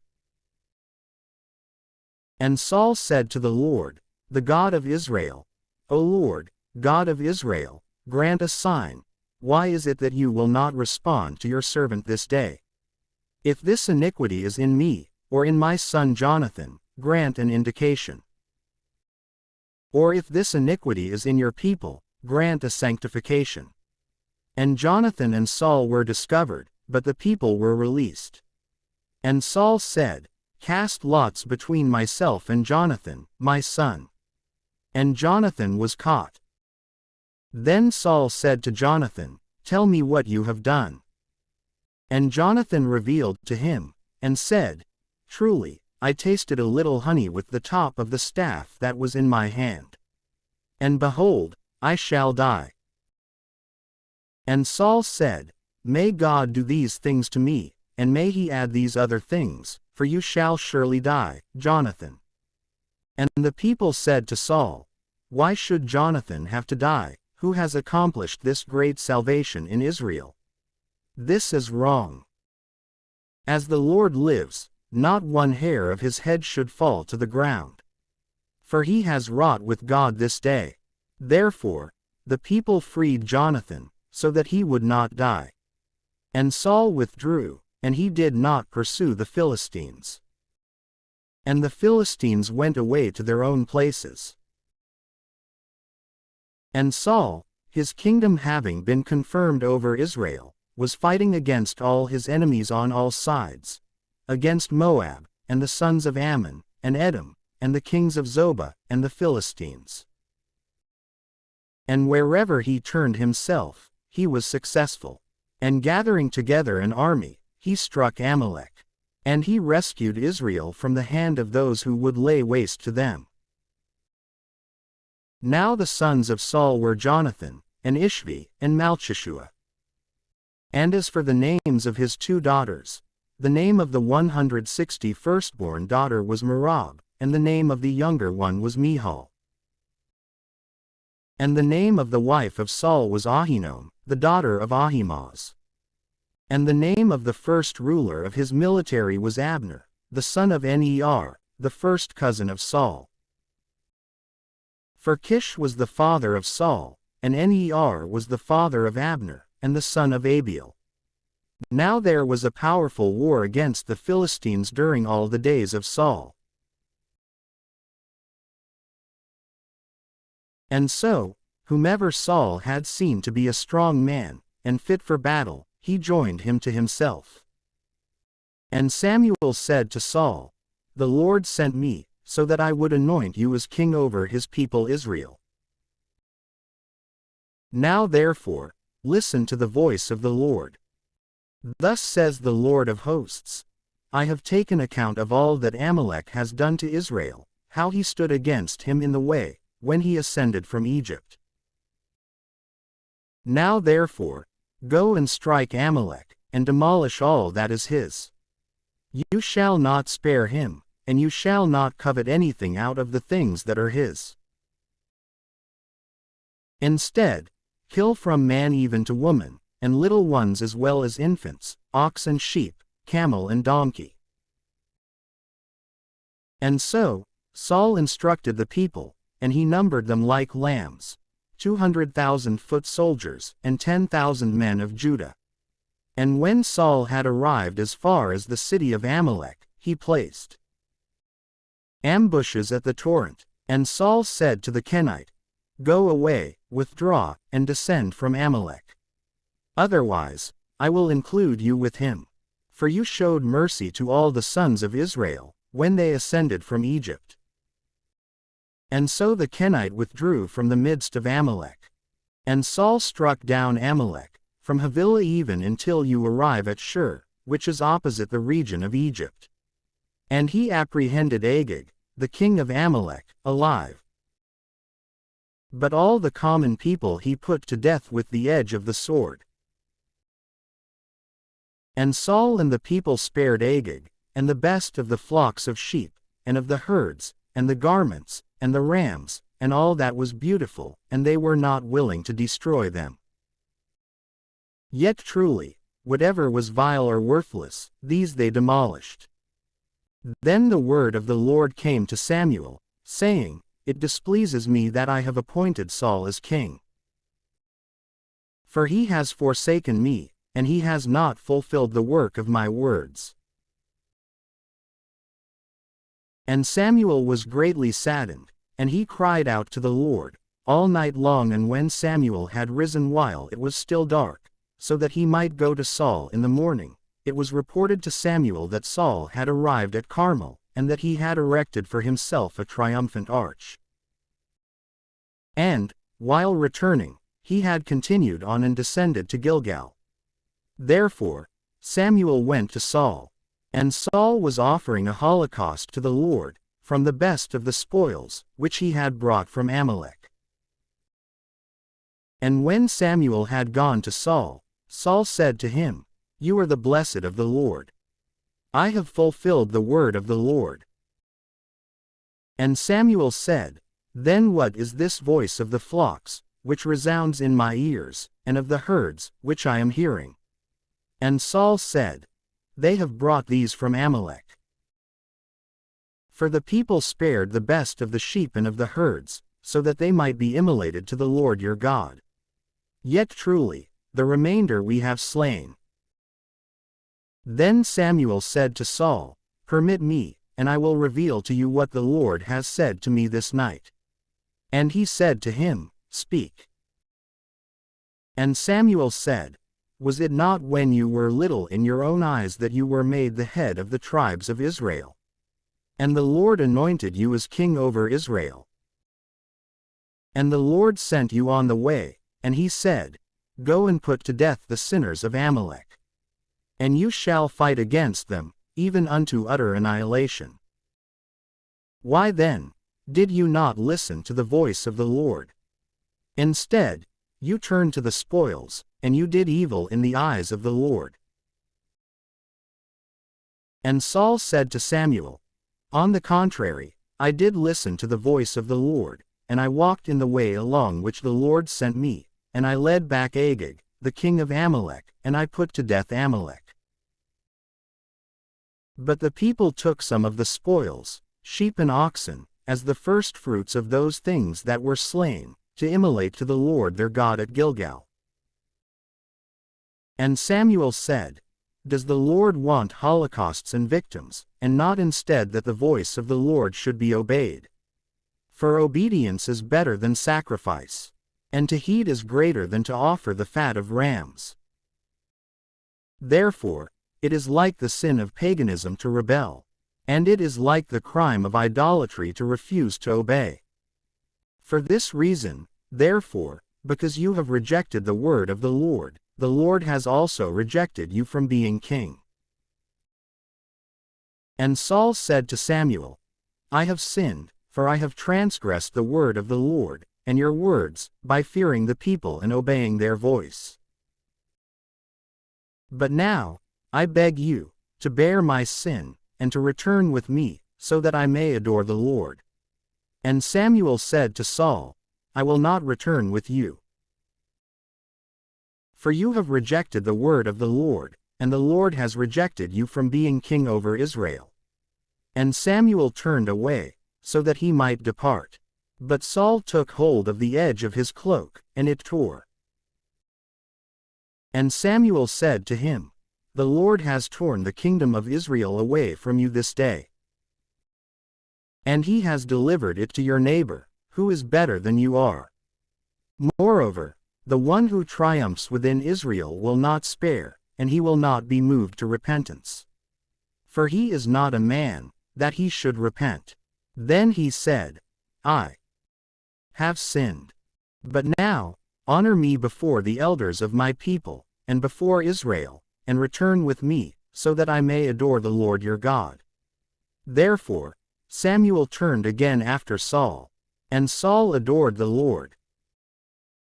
And Samuel said, "Bring near to me Agag, the king of Amalek." And Agag, very fat and trembling, was presented to him. And Agag said, "Does bitter death separate in this manner?" And Samuel said, "Just as your sword caused women to be without their children, so will your mother be without her children among women." And Samuel cut him into pieces, before the Lord at Gilgal. Then Samuel went away to Ramah. But Saul ascended to his house at Gibeah. And Samuel did not see Saul any more, until the day of his death. Yet truly, Samuel mourned for Saul, because the Lord regretted that he had appointed him as king over Israel. And the Lord said to Samuel, "How long will you mourn for Saul, though I have rejected him, so that he would not reign over Israel? Fill your horn with oil and approach, so that I may send you to Jesse of Bethlehem. For I have provided a king from among his sons for myself." And Samuel said, "How shall I go? For Saul will hear of it, and he will put me to death." And the Lord said, "You shall take, by your hand, a calf from the herd. And you shall say, I have arrived in order to immolate to the Lord. And you shall call Jesse to the sacrifice, and I will 161 reveal to you what you should do. And you shall anoint whomever I will indicate to you." Therefore, Samuel did just as the Lord told him. And he went to Bethlehem, and the elders of the city wondered. And meeting him, they said, "Is your arrival peaceful?" And he said, "It is peaceful. I have arrived in order to immolate to the Lord. Be sanctified, and come with me to the sacrifice." Then he sanctified Jesse and his sons, and he called them to the sacrifice. And when they had entered, he saw Eliab, and he said, "Could he be the Christ in the sight of the Lord?" And the Lord said to Samuel, "You should not look with favor on his face, nor on the height of his stature. For I have rejected him. Neither do I judge by the appearance of a man. For man sees those things that are apparent, but the Lord beholds the heart." And Jesse called Abinadab, and he brought him before Samuel. And he said, "Neither has the Lord chosen this one." Then Jesse brought Shammah, and he said about him, "And the Lord has not chosen this one." And so Jesse brought his 7 sons before Samuel. And Samuel said to Jesse, "The Lord has not chosen any of these." And Samuel said to Jesse, "Could the sons now be completed?" But he responded, "There still remains a little one, and he pastures the sheep." And Samuel said to Jesse, "Send and bring him. For we shall not recline to eat, until he arrives here." Therefore, he sent and brought him. Now he was ruddy, and beautiful to behold, and with a stately face. And the Lord said, "Rise up, anoint him. For it is he." Therefore, Samuel took the horn of oil, and he anointed him in the midst of his brothers. And the Spirit of the Lord was guiding David from that day and thereafter. And Samuel rose up, and he went away to Ramah. But the Spirit of the Lord withdrew from Saul, and a wicked spirit from the Lord disturbed him. And the servants of Saul said to him, "Behold, an evil spirit from God disturbs you. May our Lord order, and your servants, who are before you, will seek a man skillful in playing a stringed instrument, so that when the evil spirit from the Lord assails you, he may play with his hand, and you may bear it more easily." And Saul said to his servants, "Then provide for me someone who can play well, and bring him to me." And one of the servants, responding, said, "Behold, I have seen the son of Jesse of Bethlehem, a skillful player, and very strong and robust, a man fit for war, and prudent in words, a handsome man. And the Lord is with him." Therefore, Saul sent messengers to Jesse, saying, "Send to me your son David, who is in the pastures." And so, Jesse took a donkey laden with bread, and a bottle of wine, and a kid from one of the goats, and he sent them, by the hand of his son David, to Saul. And David went to Saul, and stood before him. And he loved him exceedingly, and he made him his armor-bearer. And Saul sent to Jesse, saying, "Let David remain before my sight. For he has found favor in my eyes." And so, whenever the evil spirit from the Lord assailed Saul, David took up his stringed instrument, and he struck it with his hand, and Saul was refreshed and uplifted. For the evil spirit withdrew from him. Now the Philistines, gathering their troops for battle, assembled at Socoh of Judah. And they made camp between Socoh and Azekah, within the borders of Damim. But Saul and the sons of Israel, having gathered together, went to the valley of Terebinth. And they positioned the army so as to fight against the Philistines. And the Philistines were standing on a mountain on the one side, and Israel was standing on a mountain on the other side. And there was a valley between them. And there went out from the camp of the Philistines a man of illegitimate birth, named Goliath of Gath, whose height was 6 cubits and a palm. And he had a helmet of brass upon his head, and he was clothed with a breastplate of scales. Moreover, the weight of his breastplate was 5,000 shekels of brass. And he had plates of brass on his lower legs, and a small shield of brass was covering his shoulders. Now the shaft of his spear was like the beam used by a weaver. And the iron of his spear held 600 shekels of iron. And his armor-bearer went before him. And standing still, he cried out to the battle lines of Israel, and he said to them, Why have you arrived, prepared for battle? Am I not a Philistine, and are you not the servants of Saul? Choose one man from among you, and let him descend to do battle alone. If he is able to fight with me and to strike me down, we will be your servants. But if I will prevail over him, and strike him down, you will be the servants, and you will serve us. And the Philistine was saying, I have reproached the troops of Israel today. Present a man to me, and let him undertake a fight against me alone. And Saul and all the Israelites, hearing these words of the Philistine in this manner, were stupefied and exceedingly afraid. Now David was the son of an Ephrathite man, the one mentioned above, from Bethlehem of Judah, whose name was Jesse. He had 8 sons, and during the days of Saul, he was an elderly man, and of great age among men. Now his 3 eldest sons followed Saul into battle. And the names of his 3 sons, who went to the battle, were Eliab, the firstborn, and the second, Abinadab, and the third Shammah. But David was the youngest. Therefore, when the 3 eldest had followed Saul, David went away from Saul, and he returned, so that he might pasture the flock of his father at Bethlehem. Truly, the Philistine advanced morning and evening, and he stood forth for 40 days. Now Jesse said to his son David, Take, for your brothers, an ephah of cooked grain, and these 10 loaves, and hurry to the camp, to your brothers. And you shall carry these 10 little cheeses to the tribune. And visit your brothers, to see if they are doing well. And learn with whom they have been stationed. But they were in the valley of Terebinth, with Saul and all the sons of Israel, fighting against the Philistines. And so, David rose up in the morning, and he commended the flock to the caretaker. And he went away burdened, just as Jesse had instructed him.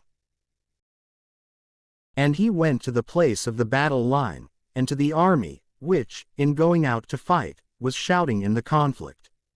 For Israel had positioned their troops, but the Philistines also had prepared themselves against them. Then, leaving the items that he had brought under the hand of the keeper of baggage, David ran to the place of the conflict. And he was asking if all was going well with his brothers. And while he was still speaking with them, there appeared the man of spurious descent, whose name was Goliath, the Philistine of Gath, ascending from the camp of the Philistines. And he was speaking in these same words, which David heard. Then all the Israelites, when they had seen the 162 man, fled from his face, fearing him greatly. And someone of Israel said, Have you seen this man, who has risen up? For he ascended in order to reproach Israel. Therefore, the man who will strike him down, the king will enrich with great wealth, and will give to him his daughter, and will cause his father's house to be free of tribute in Israel. And David spoke to the men who were standing with him, saying, What will be given to the man who will have struck down this Philistine, and who will have taken away the disgrace from Israel? For who is this uncircumcised Philistine, that he should reproach the soldiers of the living God? Then the people repeated to him the same words, saying, These things shall be given to the man who will have struck him down. Now when Eliab, his eldest brother, had heard this, as he was speaking with the others, he became angry against David, and he said, Why did you come here? And why did you leave behind those few sheep in the wilderness? I know your pride and the wickedness of your heart, that you have come down so that you might see the battle. And David said, What have I done? Is there any word against me? And he turned away from him a little, toward another. And he asked the same question. And the people responded to him as before. Now the words that David had spoken were heard and reported in the sight of Saul. When he had been led to Saul, he said to him, Let no one lose heart over him. I, your servant, shall go and fight against the Philistine. And Saul said to David, You are not able to withstand this Philistine, nor to fight against him. For you are a boy, but he has been a warrior from his boyhood. And David said to Saul, Your servant was pasturing the flock of his father. And there approached a lion or a bear, and it took a ram from the midst of the flock. And I pursued after them, and I struck them, and I rescued from their mouth. And they rose up against me, and I caught them by the throat, and I strangled and killed them. For I, your servant, have killed both lion and bear. And so this uncircumcised Philistine, too, will be like one of them. Now I will go and take away the reproach of the people. For who is this uncircumcised Philistine, who has dared to curse the army of the living God? And David said, The Lord who rescued me from the hand of the lion, and from the hand of the bear, he himself will free me from the hand of this Philistine. Then Saul said to David, Go, and may the Lord be with you. And Saul clothed David with his garments. And he placed a helmet of brass upon his head, and he clothed him with a breastplate. Then David, having girded his sword over his armor, began to see if he could walk in the armor. But he was not accustomed to it. And David said to Saul, I cannot move about in this way, for I am not used to it. And he put them aside. And he took up his staff, which he held always in his hands. And he chose for himself 5 very smooth stones from the torrent. And he put them into the shepherd's bag that he had with him. And he took up a sling in his hand. And he went out against the Philistine. And the Philistine, advancing, went and drew near against David. And his armor-bearer was before him. And when the Philistine had seen and considered David, he despised him. For he was a youth, ruddy and of handsome appearance. And the Philistine said to David, Am I a dog, that you approach against me with a staff? And the Philistine cursed David by his gods. And he said to David, Come to me, and I will give your flesh to the birds of the air, and to the beasts of the earth. But David said to the Philistine, You approach me with sword, and spear, and shield. But I come to you in the name of the Lord of hosts, the God of the armies of Israel, which you have reproached. Today, the Lord will deliver you into my hand, and I will strike you down. And I will take your head from you. And today, I will give the carcasses of the camp of the Philistines to the birds of the air, and to the beasts of the earth, so that all the earth may know that God is with Israel. And this entire assembly will know that the Lord does not save by sword, nor by spear. For this is his war, and he will deliver you into our hands. Then, when the Philistine had risen up, and was approaching, and was drawing near against David, David hurried and ran to the fight against the Philistine. And he put his hand into his bag, and took out one stone. And swinging it around, he cast it with the sling and struck the Philistine on the forehead. And the stone became embedded in his forehead, and he fell on his face, upon the ground. And David prevailed against the Philistine with a sling and a stone. And he struck and killed the Philistine. But since David held no sword in his hand, he ran and stood over the Philistine, and he took his sword, and withdrew it from the sheath. And he killed him and cut off his head. Then the Philistines, seeing that their strongest man was dead, fled away. And the men of Israel and Judah, rising up, shouted and pursued after the Philistines, even until they arrived at the valley and as far as the gates of Ekron. And many wounded among the Philistines fell on the way of Shaaraim, and as far as Gath, and as far as Ekron. And the sons of Israel, returning after they had pursued the Philistines, invaded their camp. Then David, taking up the head of the Philistine, brought it to Jerusalem. Yet truly, he placed his armor in his own tent. Now at the time that Saul had seen David going out against the Philistines, he said to Abner, the leader of the military, "From what stock is this youth descended, Abner?" And Abner said, "As your soul lives, O king, I do not know." And the king said, "You shall inquire as to whose son this boy may be." And when David had returned, after the Philistine had been struck down, Abner took him, and brought him before Saul, having the head of the Philistine in his hand.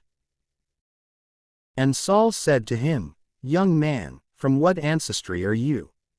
And David said, "I am the son of your servant Jesse of Bethlehem." And it happened that, when he had completed speaking to Saul, the soul of Jonathan adhered to the soul of David, and Jonathan loved him like his own soul. And Saul took him that day, and would not permit him to return to his father's house. Then David and Jonathan formed a pact, for he loved him like his own soul.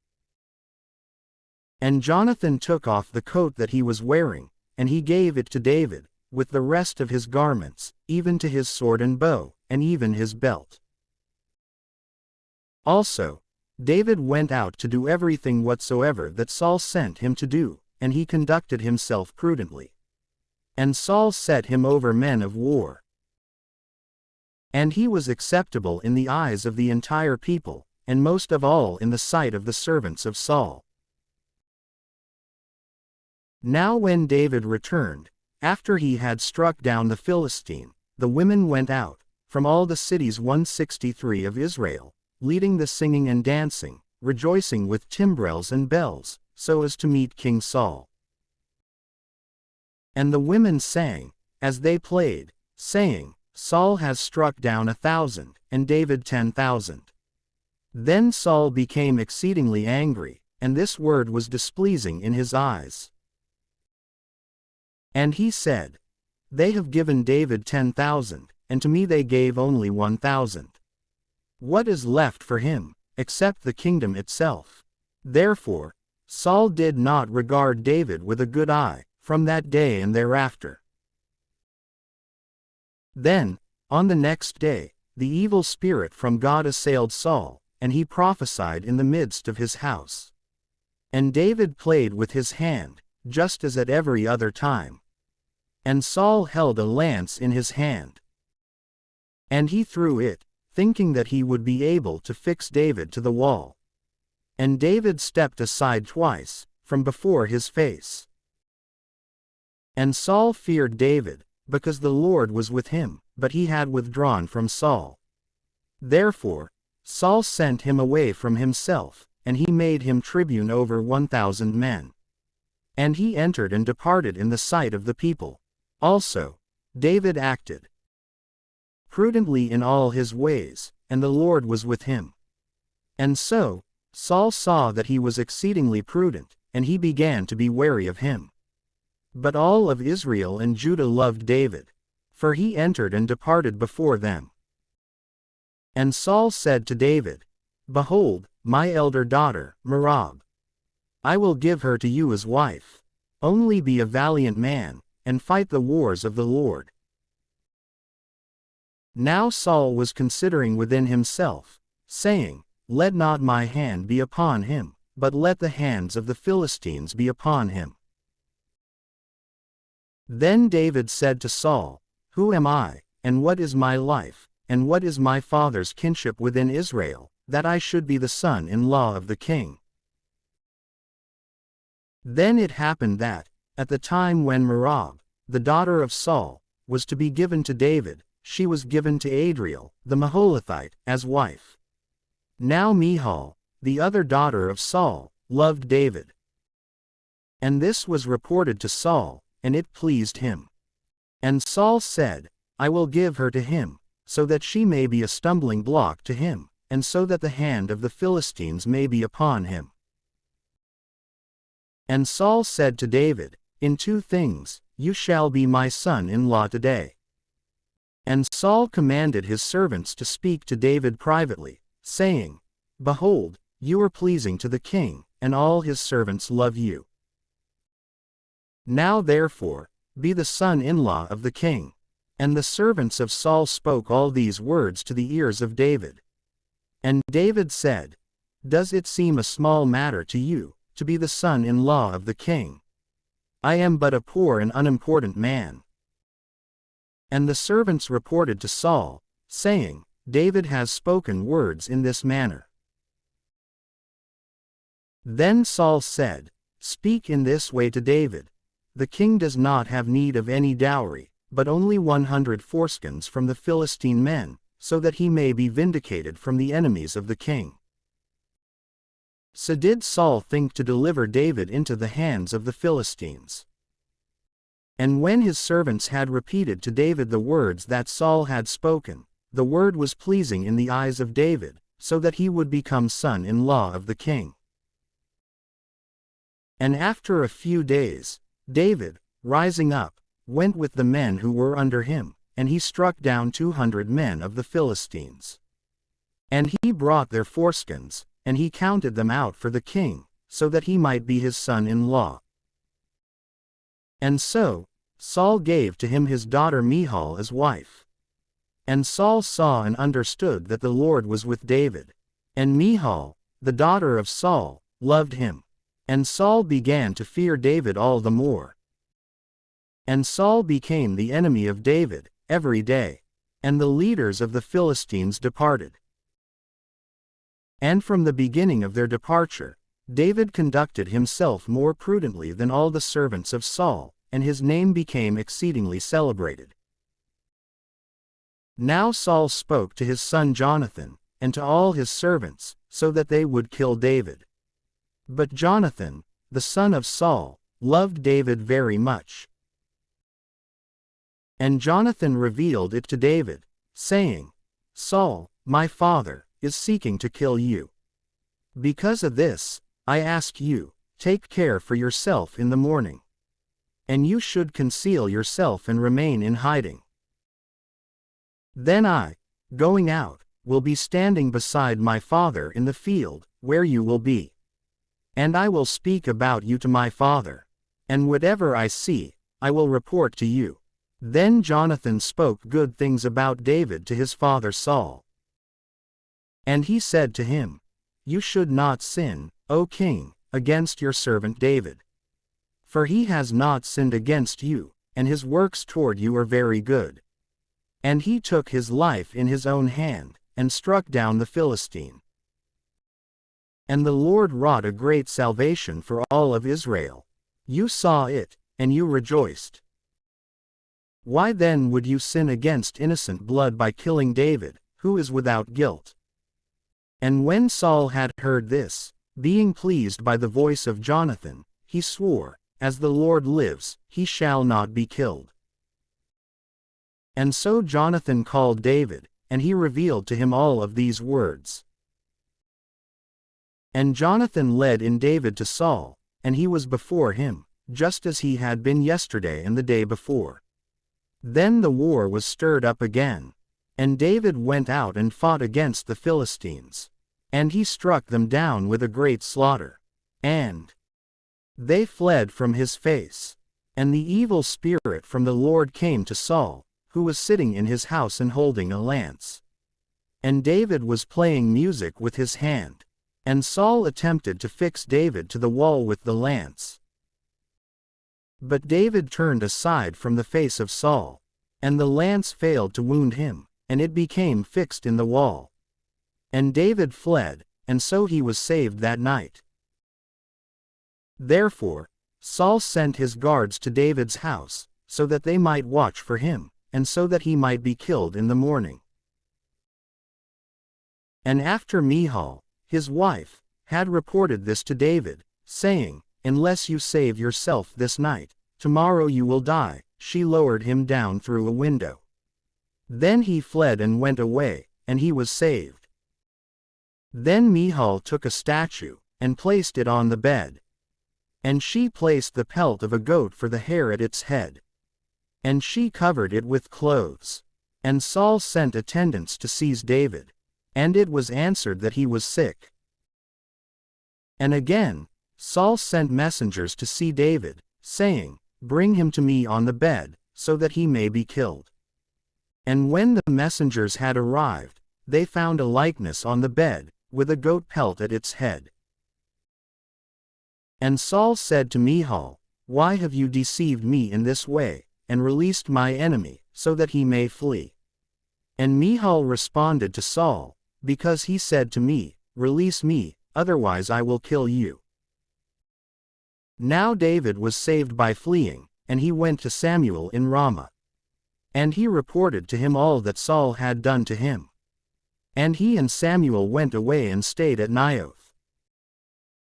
Then it was reported to Saul by some, saying, "Behold, David is at Naioth, in Ramah." Therefore, Saul sent officers to 164 seize David. And when they had seen a company of prophets prophesying, with Samuel presiding over them, the Spirit of the Lord also came to them, and they also began to prophesy. And when this was reported to Saul, he sent other messengers. But they also prophesied. And again, Saul sent messengers a third time. And they also prophesied. And Saul, being exceedingly angry, also went to Ramah himself. And he went as far as the great cistern, which is in Socoh. And he inquired and said, "In which place are Samuel and David?" And it was told to him, "Behold, they are at Naioth, in Ramah." And he went to Naioth, in Ramah, and the Spirit of the Lord came to him also.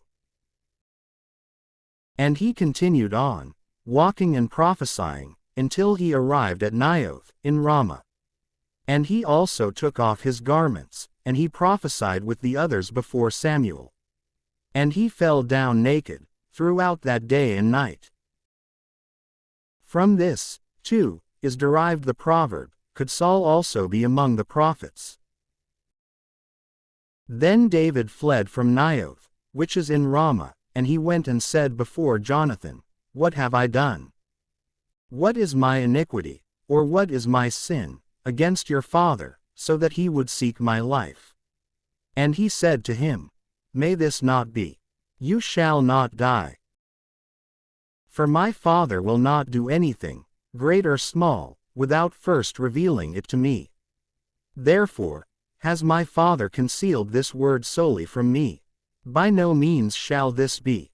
And he swore again to David. And David said, "Your father certainly knows that I have found favor in your sight, and so he will say, 'Let Jonathan not know this, lest he be saddened.' So truly, as the Lord lives, and as your soul lives, there is only one step separating me from death." And Jonathan said to David, "Whatever your soul will tell me, I will do for you." Then David said to Jonathan, "Behold, tomorrow is the new moon, and I am accustomed to sit in a seat beside the king to eat. Therefore, permit me that I may be hidden in the field, until the evening of the third day. If your father, looking around, will seek me, you shall respond to him. David asked me if he may hurry to Bethlehem, his own city. For there are solemn sacrifices in that place for all of his tribe together. If he will say, 'It is well,' then your servant will have peace. But if he will be angry, know that his malice has reached its height. Therefore, show mercy to your servant. For you have brought me, your servant, into a covenant of the Lord with you. But if there is any iniquity in me, you may kill me, and you shall not lead me into your father." And Jonathan said, "May this be far from you. For certainly, if I ever realized that any wickedness was determined by my father against you, I would not be able to do anything other than report it to you." And David responded to Jonathan, "Who will repeat it to me, if your father may perhaps answer you harshly about me?" And Jonathan said to David, "Come, and let us go out into the field." And when they both had gone out into the field, Jonathan said before David, "O Lord, God of Israel, if I will discover a decision by my father, tomorrow, or the day after, and if there will be anything good concerning David, and yet I do not immediately send to you and make it known to you, may the Lord do these things to Jonathan, and may he add these other things. But if my father will have persevered in malice against you, I will reveal it to your ear, and I will send you away, so that you may go in peace, and so that the Lord may be with you, just as he was with my father. And if I live, you shall show the mercy of the Lord to me. Yet truly, if I die, you shall not take away your mercy from my house, even forever, when the Lord will have rooted out the enemies of David, each and every one of them, from the earth. May he take Jonathan from his house, and may the Lord require it from the hands of the enemies of David." Therefore, Jonathan formed a covenant with the house of David, and the Lord required it from the hands of the enemies of David. And Jonathan continued to swear to David, because he loved him. For he loved him like his own soul. And Jonathan said to him, "Tomorrow is the new moon, and you will be sought. For your seat will be empty until the day after tomorrow. Therefore, you shall descend quickly, and you shall go to the place where you are to be hidden, on a day when it is lawful to work, and you shall remain beside the stone that is called Ezel. And I will shoot 3 arrows near it, and I will cast them as if I were practicing for myself toward a mark. Also, I will send a boy, saying to him, 'Go and bring the arrows to me.' If I will say to the boy, 'Behold, the arrows are before you, take them up,' you shall approach before me, because there is peace for you, and there is nothing evil, as the Lord lives. But if I will have spoken to the boy in this way, 'Behold, the arrows are away from you,' then you shall go away in peace, for the Lord has released you. Now about the word that you and I have spoken, may the Lord be between you and me, even forever." Therefore, David was hidden in the field. And the new moon came, and the king sat down to eat bread. And when the king had sat down on his chair, which was beside the wall, Jonathan rose up, and Abner sat beside Saul, and David's place appeared empty. And Saul did not say anything on that day, for he was thinking that perhaps something happened to him, so that he was not clean, or not purified. And when the second day after the new moon had begun to dawn, David's place again appeared empty. And Saul said to Jonathan, his son, "Why has the son of Jesse not arrived to eat?" neither yesterday, nor today. And Jonathan responded to Saul, He petitioned me earnestly that he might go to Bethlehem, and he said, Permit me. For there is a solemn sacrifice in the city. One of my brothers has summoned me. Now therefore, if I have found favor in your eyes, I will go quickly, and I will see my brothers. For this reason, he has not come to the table of the king. Then Saul, becoming angry against Jonathan, said to him, You son of a woman wantonly seizing a man. Could I be ignorant that you love the son of Jesse, to your own shame, and to the shame of your disgraceful mother?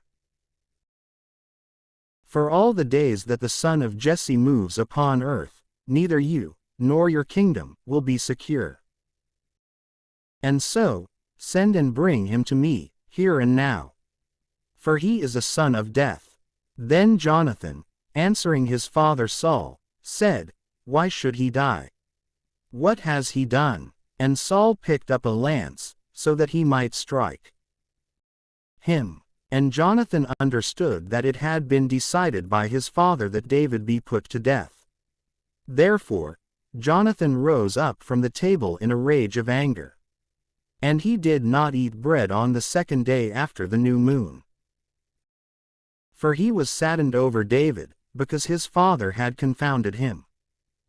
165 And when the morning had begun to dawn, Jonathan went into the field according to the agreement with David, and a young boy was with him. And he said to his boy, Go, and bring to me the arrows that I shoot. And when the boy had run, he shot another arrow away from the boy. And so, the boy went to the place of the arrow which Jonathan had shot. And Jonathan cried out, from behind the back of boy, and said, Behold, the arrow is there, farther away from you. And Jonathan cried out again, from behind the back of the boy, saying, Go quickly. Do not stand still. Then Jonathan's boy collected the arrows, and he brought them to his lord. And he did not understand at all what was happening. For only Jonathan and David knew the matter. Then Jonathan gave his weapons to the boy, and he said to him, Go, and carry them into the city. And when the boy had gone away, David rose up from his place, which turned toward the south, and falling prone on the ground, he reverenced 3 times. And kissing one another, they wept together, but David more so. Then Jonathan said to David, Go in peace. And let us both keep all that we have ever sworn in the name of the Lord, saying, May the Lord be between me and you, and between my offspring and your offspring, even forever. And David rose up and went away. But Jonathan entered into the city. Then David went into Nob, to the priest Ahimelech. And Ahimelech was astonished that David had arrived. And he said to him, Why are you alone, and no one is with you? And David said to the priest Ahimelech, The king has instructed to me a word, and he said, Let no one know the matter about which you have been sent by me, and what type of instructions I have given to you. For I have also summoned servants to one and another place. Now therefore, if you have anything at hand, even 5 loaves of bread, or whatever you may find, give it to me. And the priest, responding to David, said to him, I have no common bread at hand, but only holy bread. Are the young men clean, especially from women?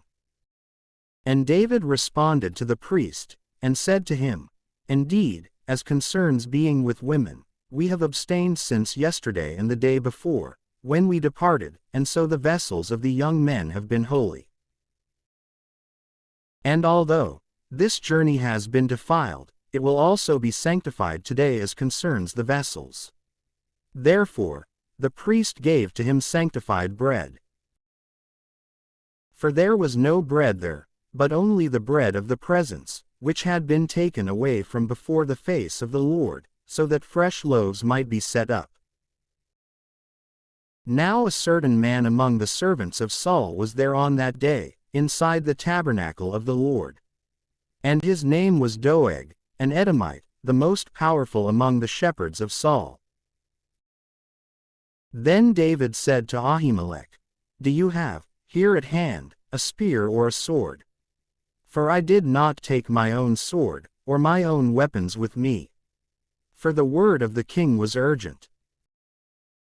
And the priest said, "Behold, here is the sword of Goliath, the Philistine, whom you struck down in the valley of Terebinth. It is wrapped up in a cloak behind the ephod.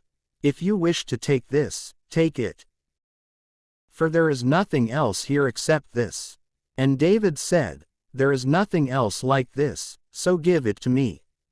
And so, David rose up, and he fled on that day from the face of Saul.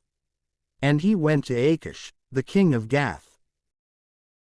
And the servants of Achish, when they had seen David, said to him, "Is this not David, the king of the land?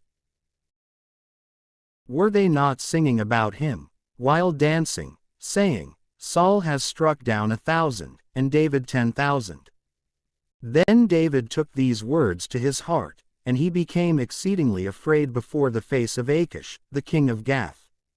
And he altered his mouth before them, and he slipped down between their hands. And he stumbled against the doors of the gate, and his spit flowed down his beard. And Achish said to his servants, 'You saw that the man is insane. Why did you bring him to me?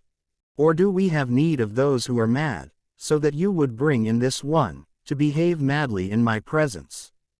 How did this man get into my house?' Then David went away from there, and he fled to the cave of Adullam. And when his brothers and all of his father's house had heard of it, they descended to him there. And all those left in distress, or oppressed by debt to strangers, or bitter in soul, gathered themselves to him. And he became their leader, and about 400 men were with him. And David set out from there to Mizpah, which is of Moab. And he said to the king of Moab, "I beg you, let my father and my mother remain with you, until I know what God will do for me." And he left them before the face of the king of Moab. And they stayed with him for all the days that David was in the stronghold. And the prophet Gad said to David, "Do not choose to stay in the stronghold. Set out and go into the land of Judah." And so, David set out, and he went into the forest of Hereth. And Saul heard that David, and the men who were with him, had been seen. Now while Saul was staying in Gibeah, and while he was in the forest that is in Ramah, holding a spear in his hand, with all his servants standing around him, he said to his servants who were assisting him, "Listen now, you sons of Benjamin. Will the son of Jesse give to all of you fields and vineyards, and will he make all of you tribunes or centurions, so that you would all conspire against me, and so that there is no one to inform me, especially when even my son has formed a pact with the son of Jesse? There is no one among you who grieves for my situation, or who would report to me. For my son has raised up my servant against me, seeking to betray me, even to this day." Then Doeg, the Edomite, who was standing near, and who was first among the servants of Saul, responding, said, "I saw the son of Jesse, in Nob, with Ahimelech, the son of Ahitub, the priest. And he consulted the Lord for him, and he gave him food. Moreover, he gave him the sword of Goliath, the Philistine." Then the king sent to summon Ahimelech, the priest, the son of Ahitub, and all of his father's house, the priests who were in Nob, and they all came before the king. And Saul said to Ahimelech, "Listen, son of Ahitub." He responded, "Here I am, Lord." And Saul said to him, "Why have you conspired against me, you and the son of Jesse? For you gave him bread and a sword, and you consulted the Lord for him, so that he might rise up against me, continuing as a traitor even to this day. And responding to the king, Ahimelech said, But who among all your servants is as faithful as David? And he is the son-in-law of the king, and he goes forth at your order, and he is a glory within your house. Did I begin to 166 consult the Lord for him today? May this be far from me. Let not the king suspect this kind of thing against his servant, nor against anyone in all my father's house. For your servant did not know anything about this matter, either small or great. And the king said, You shall die a death, Ahimelech, you and all your father's house. And the king said to the emissaries who were standing around him, You shall turn, and put to death the priests of the Lord. For their hand is with David. They knew that he had fled, and they did not reveal it to me. But the servants of the king were not willing to extend their hands against the priests of the Lord. And the king said to Doeg, You shall turn and rush against the priests. And Doeg, the Edomite, turned and rushed against the priests.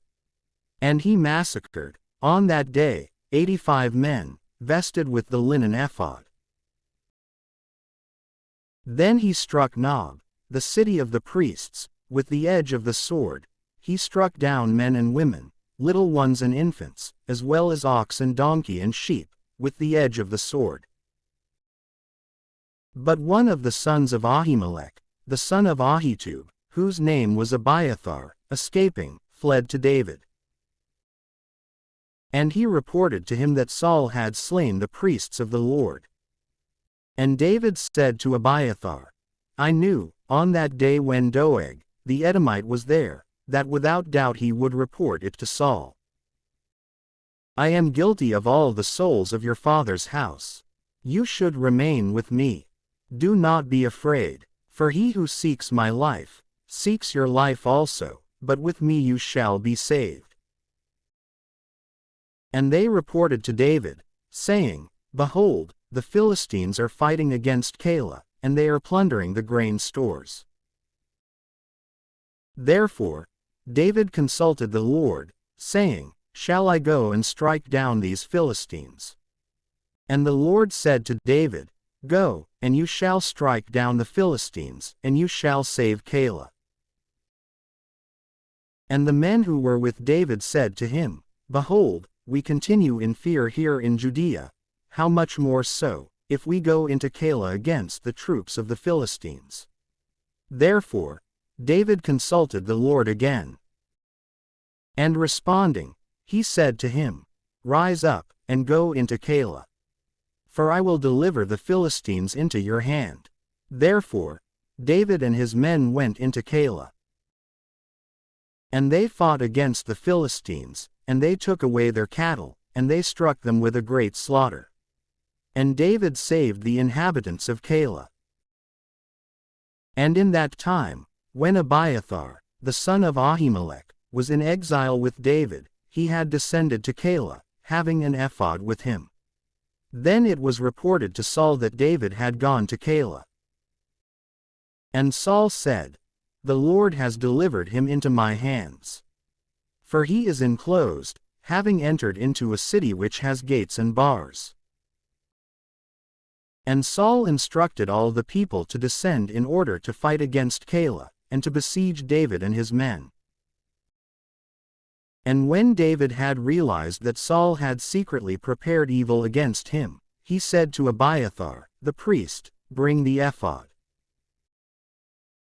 And David said, O Lord God of Israel, your servant has heard a report that Saul is planning to go to Keilah, so that he may overturn the city because of me. Will the men of Keilah deliver me into his hands? And will Saul descend, just as your servant has heard? O Lord God of Israel, reveal to your servant. And the Lord said, He will descend. And David said, Will the men of Keilah deliver me, and the men who are with me, into the hands of Saul? And the Lord said, They will deliver you. Therefore, David, and his men of about 600, rose up, and, departing from Keilah, they wandered here and there, aimlessly. And it was reported to Saul that David had fled from Keilah, and was saved. For this reason, he chose not to go out. Then David stayed in the desert, in very strong places. And he stayed on a mount in the wilderness of Ziph, on a shady mount. Nevertheless, Saul was seeking him every day. But the Lord did not deliver him into his hands. And David saw that Saul had gone out, so that he might seek his life. Now David was in the desert of Ziph, in the woods. And Jonathan, the son of Saul, rose up and went to David in the woods, and he strengthened his hands in God. And he said to him, "Do not be afraid. For the hand of my father, Saul, will not find you. And you shall reign over Israel. And I will be second to you. And even my father knows this." Therefore, they both struck a pact before the Lord. And David stayed in the woods. But Jonathan returned to his house. Then the Ziphites ascended to Saul at Gibeah, saying, "Behold, is not David hidden with us in very secure places in the woods on the hill of Hachilah, which is to the right of the desert? Now therefore, if your soul has desired to descend, then descend. Then it will be for us to deliver him into the hands of the king."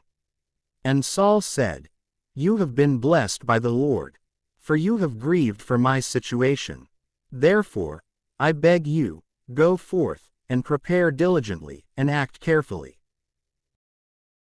And consider the place where his foot may be, and who may have seen him there. For he thinks, concerning me, that I craftily plan treachery against him. Consider and seek out all his hiding places, in which he may be concealed. And return to me with certainty about the matter, so that I may go with you.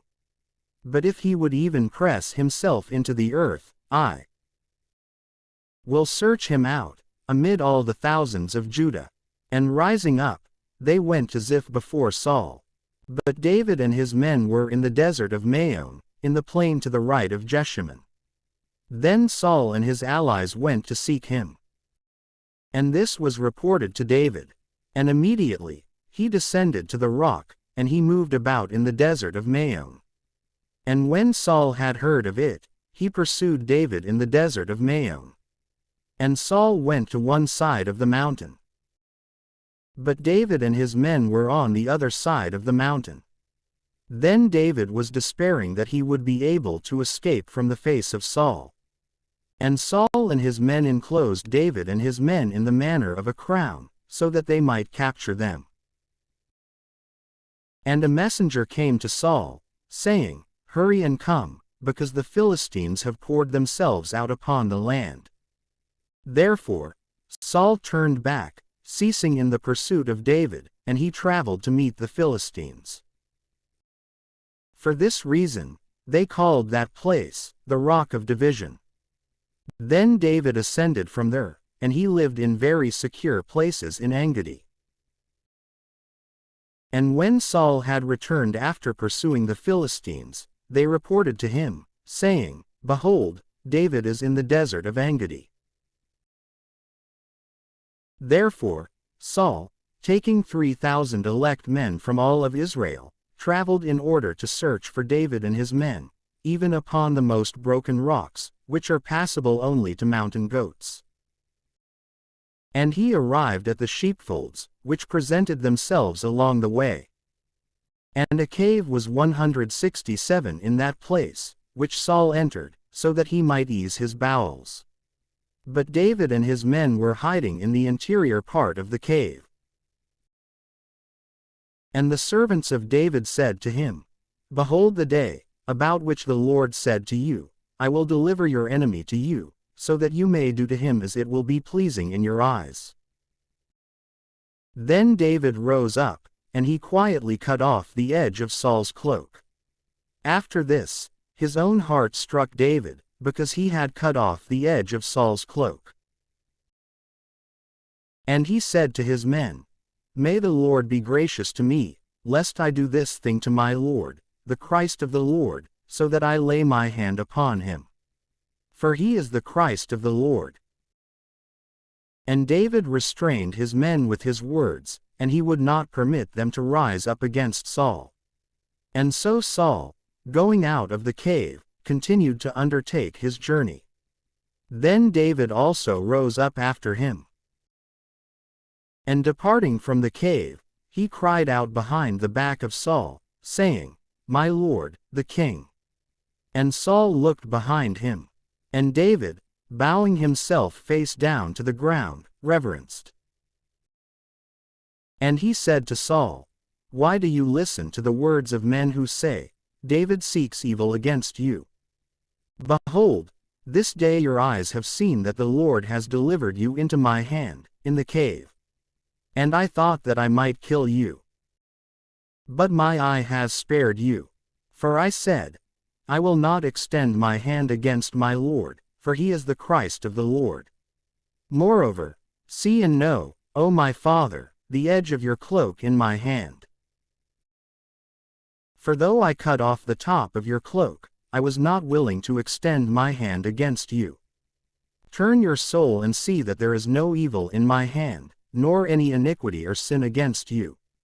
Yet you lie in wait for my life, so that you may take it away. May the Lord judge between me and you, and may the Lord vindicate me from you. But my hand will not be against you.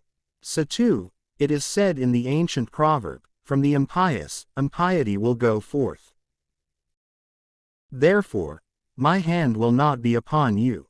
Whom are you pursuing, O King of Israel? Whom are you pursuing? You are pursuing a dead dog, a single flea. May the Lord be the judge, and may he judge between me and you. And may he see and judge my case, and rescue me from your hand. And when David had completed speaking words in this way to Saul, Saul said, Could this be your voice, my son David?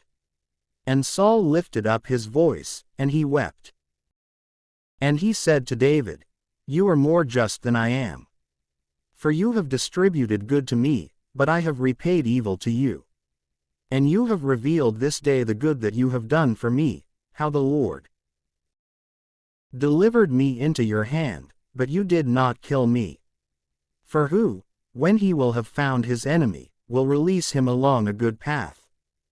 So may the Lord repay you for this good turn, because you have acted on my behalf this day. And now I know certainly that you shall be king, and you shall have the kingdom of Israel in your hand. Swear to me in the Lord that you will not take away my offspring after me, nor take away my name from the house of my father. And David swore to Saul. Therefore, Saul went away to his own house. And David and his men ascended to places that were more secure. Then Samuel died, and all of Israel gathered together, and they mourned him. And they buried him at his house in Ramah. And David, rising up, descended to the desert of Paran. Now there was a certain man in the wilderness of Maon, and his possessions were at Carmel. And this man was exceedingly great. And 3,000 sheep, and 1,000 goats were his. And it happened that he was shearing his sheep at Carmel. Now the name of this man was Nabal. And the name of his wife was Abigail. And she was a very prudent and beautiful woman.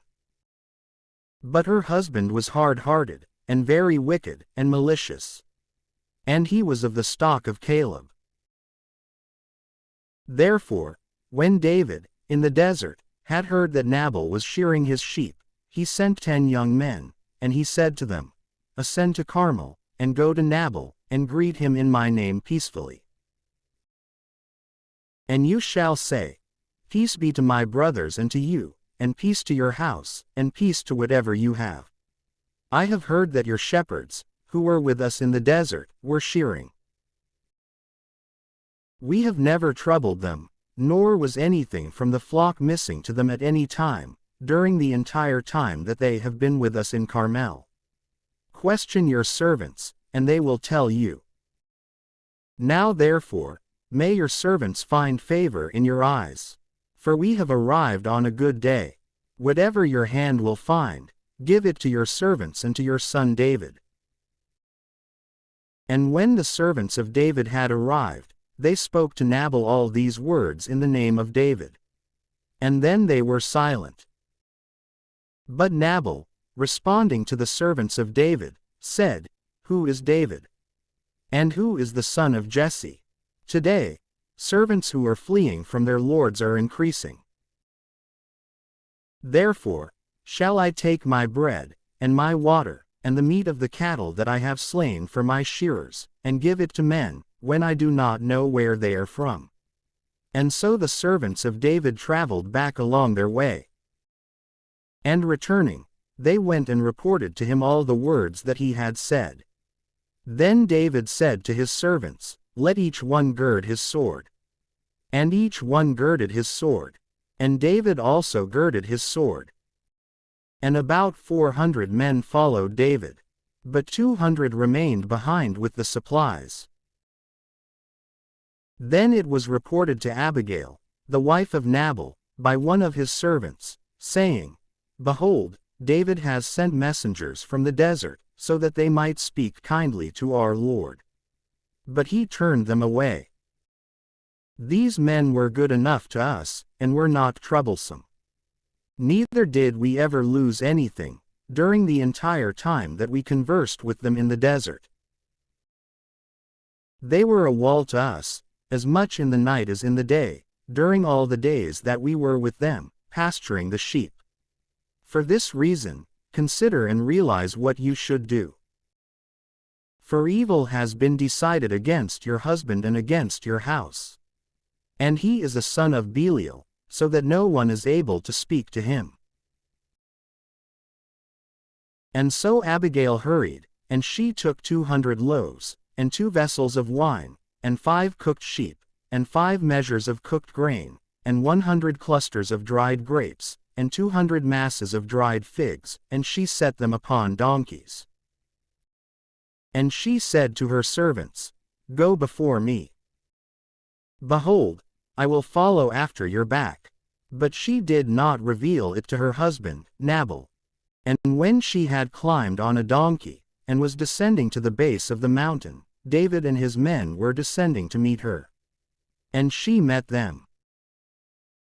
And David said, "Truly, in vain have I preserved all that was his in the wilderness, so that nothing perished out of all that belonged to him. And he has repaid evil to me for good. May God do these things, by the 168 enemies of David, and may he add these other things, if I leave behind until morning, out of all that belongs to him, anything that urinates against a wall." Then, when Abigail had seen David, she hurried and descended from the donkey.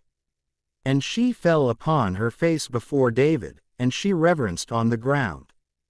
And she fell at his feet, and she said, "May this iniquity be upon me, my lord.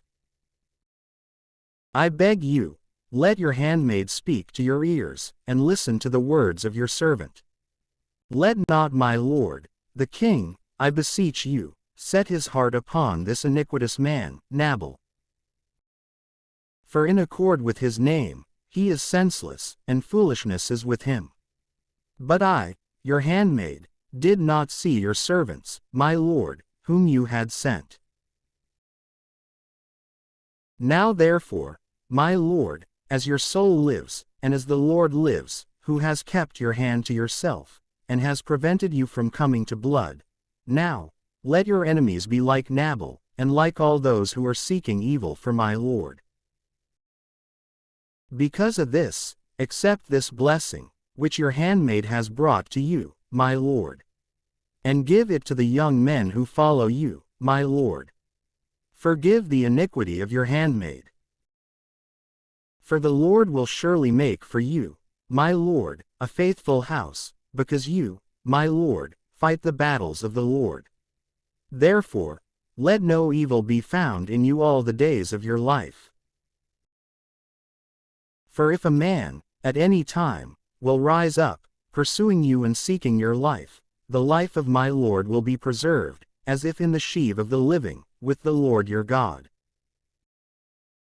But the lives of your enemies will be spun around, as if with the force of a whirling sling.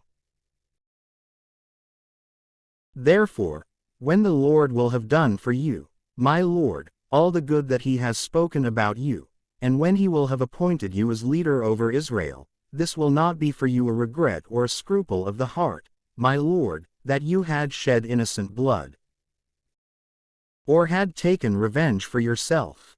And when the Lord will have done well for my Lord, you shall remember your handmaid. And David said to Abigail, Blessed is the Lord, the God of Israel, who sent you this day to meet me. And blessed is your eloquence. And blessed are you, who prevented me today from going to blood, and from taking revenge for myself with my own hand. But instead, as the Lord God of Israel lives, he has prevented me from doing evil to you. But if you had not come quickly to meet me, there would not have been left to Nabal by the morning light anything that urinates against a wall. Then David received from her hand all that she had brought to him. And he said to her, Go in peace to your own house. Behold, I have heeded your voice, and I have honored your face. Then Abigail went to Nabal.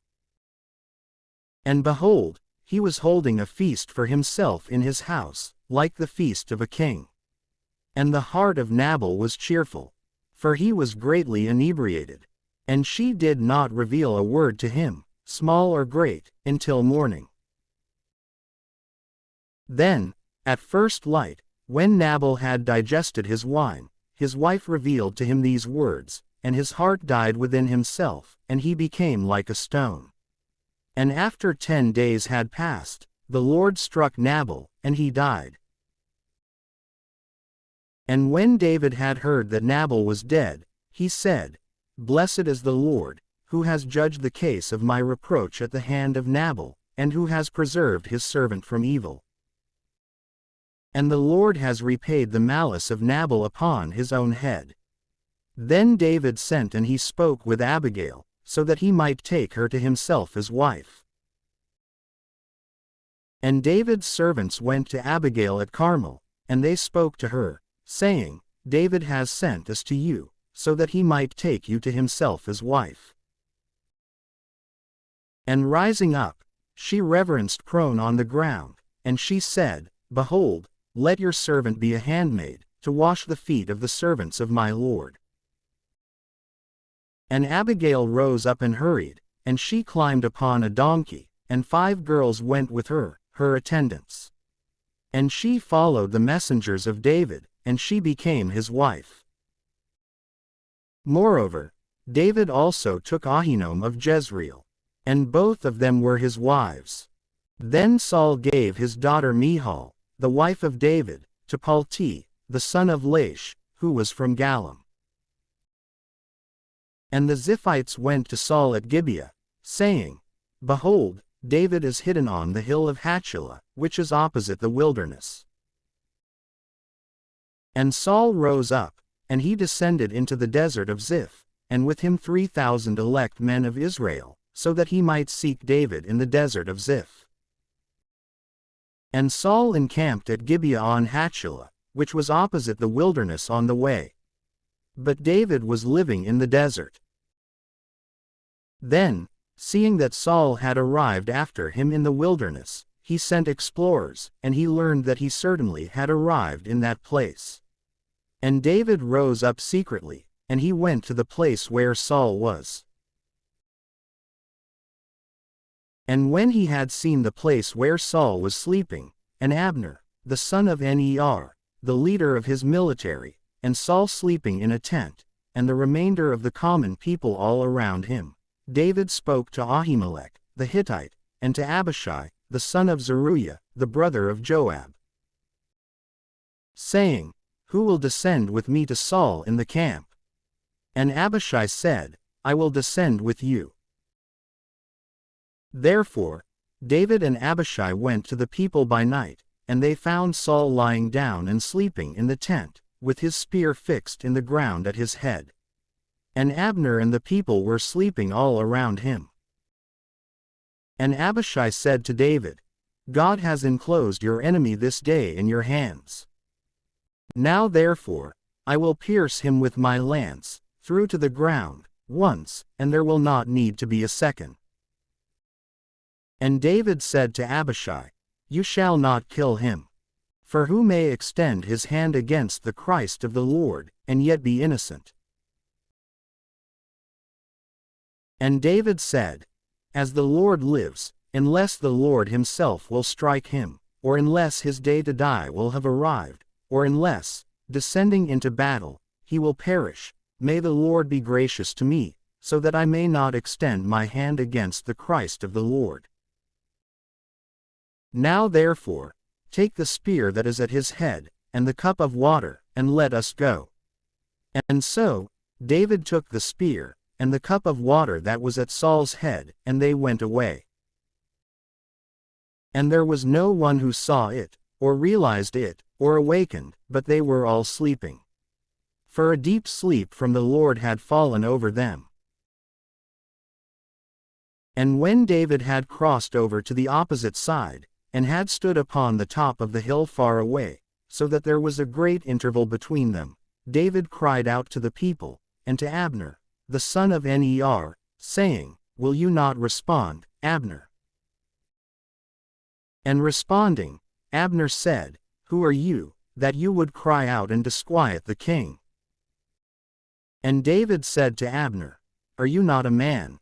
And who else is like you in Israel? Then why have you not guarded your lord the king? For one of the people entered, so that he might kill the king, your lord. This is not good, what you have done. As the Lord lives, you are sons of death, because you have not guarded 169 your Lord, the Christ of the Lord. Now therefore, where is the king's spear, and where is the cup of water that was at his head? Then Saul recognized the voice of David, and he said, Is this not your voice, my son David? And David said, It is my voice, my lord the king. And he said, For what reason has my lord pursued his servant? What have I done, or what evil is there in my hand? Now therefore, listen, I beg you, my lord the king, to the words of your servant. If the Lord has stirred you up against me, let him make the sacrifice fragrant. But if the sons of men have done so, they are accursed in the sight of the Lord, who has cast me out this day, so that I would not live within the inheritance of the Lord, saying, Go, serve strange gods. And now, let not my blood be poured out upon the earth before the Lord. For the king of Israel has gone out, so that he might seek a flea, just as the partridge is pursued amid the mountains. And Saul said, I have sinned. Return, my son David. For I will never again do evil to you, because my life has been precious in your eyes this day. For it is apparent that I have acted senselessly, and have been ignorant of very many things. And responding, David said, Behold, the king's spear. Let one of the servants of the king cross over and take it. And the Lord will repay each one according to his justice and faith. For the Lord has delivered you this day into my hand, but I was not willing to extend my hand against the Christ of the Lord. And just as your soul has been magnified this day in my eyes, so let my soul be magnified in the eyes of the Lord, and may he free me from all distress. Then Saul said to David, You are blessed, my son David. And whatever you may do, it shall certainly succeed. And David departed on his way. And Saul returned to his place. And David said in his heart, At some time, I will one day fall into the hands of Saul. Is it not better if I flee, and be saved in the land of the Philistines, so that Saul may despair and cease to seek me in all the parts of Israel?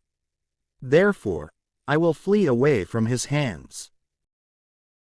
And David rose up and went away, he and the 600 men who were with him, to Achish, the son of Mauch, the king of Gath. And David lived with Achish at Gath, he and his men, each man with his household, and David with his 2 wives, Ahinoam, the Jezreelite, and Abigail, the wife of Nabal of Carmel. And it was reported to Saul that David had fled to Gath. And so, he did not continue to seek him. And David said to Achish, "If I have found favor in your eyes, let a place be given to me in one of the cities of this region, so that I may live there. For why should your servant stay in the city of the king with you?" And so, Achish gave Ziklag to him on that day. And for this reason, Ziklag belongs to the kings of Judah, even to this day. Now the number of days that David lived in the region of the Philistines was 4 months. And David and his men went up and took plunder from Geshuri, and from Gerzi, and from the Amalekites. For in the land long ago, these were the inhabitants of the area, going from Shur as far as the land of Egypt. And David struck the entire land, neither did he leave alive man or woman. And he took away the sheep, and the oxen, and the donkeys, and the camels, and the garments. And he returned and went to Achish. Then Achish said to him, "Whom did you go out against today?" And David responded, "Against the south of Judah, and against the south of Jerahmeel, and against the south of Kenny." Neither man nor woman was left alive by David. Neither did he lead back any of them to Gath, saying, "Lest perhaps they may speak against us." David did these things, and this was his decision during all the days that he lived in the region of the Philistines. Therefore, Achish trusted David, saying, "He has worked much harm against his people Israel. And so, he will be a servant to me forever." Now it happened that, in those days, the Philistines gathered together their troops, so that they might be prepared for war against Israel. And Achish said to David, "I know now, certainly, that you will go out with me to war, you and your men." And David said to Achish, "You know now what your servant will do." And Achish said to David, "And so, I will appoint you to guard my head for all days."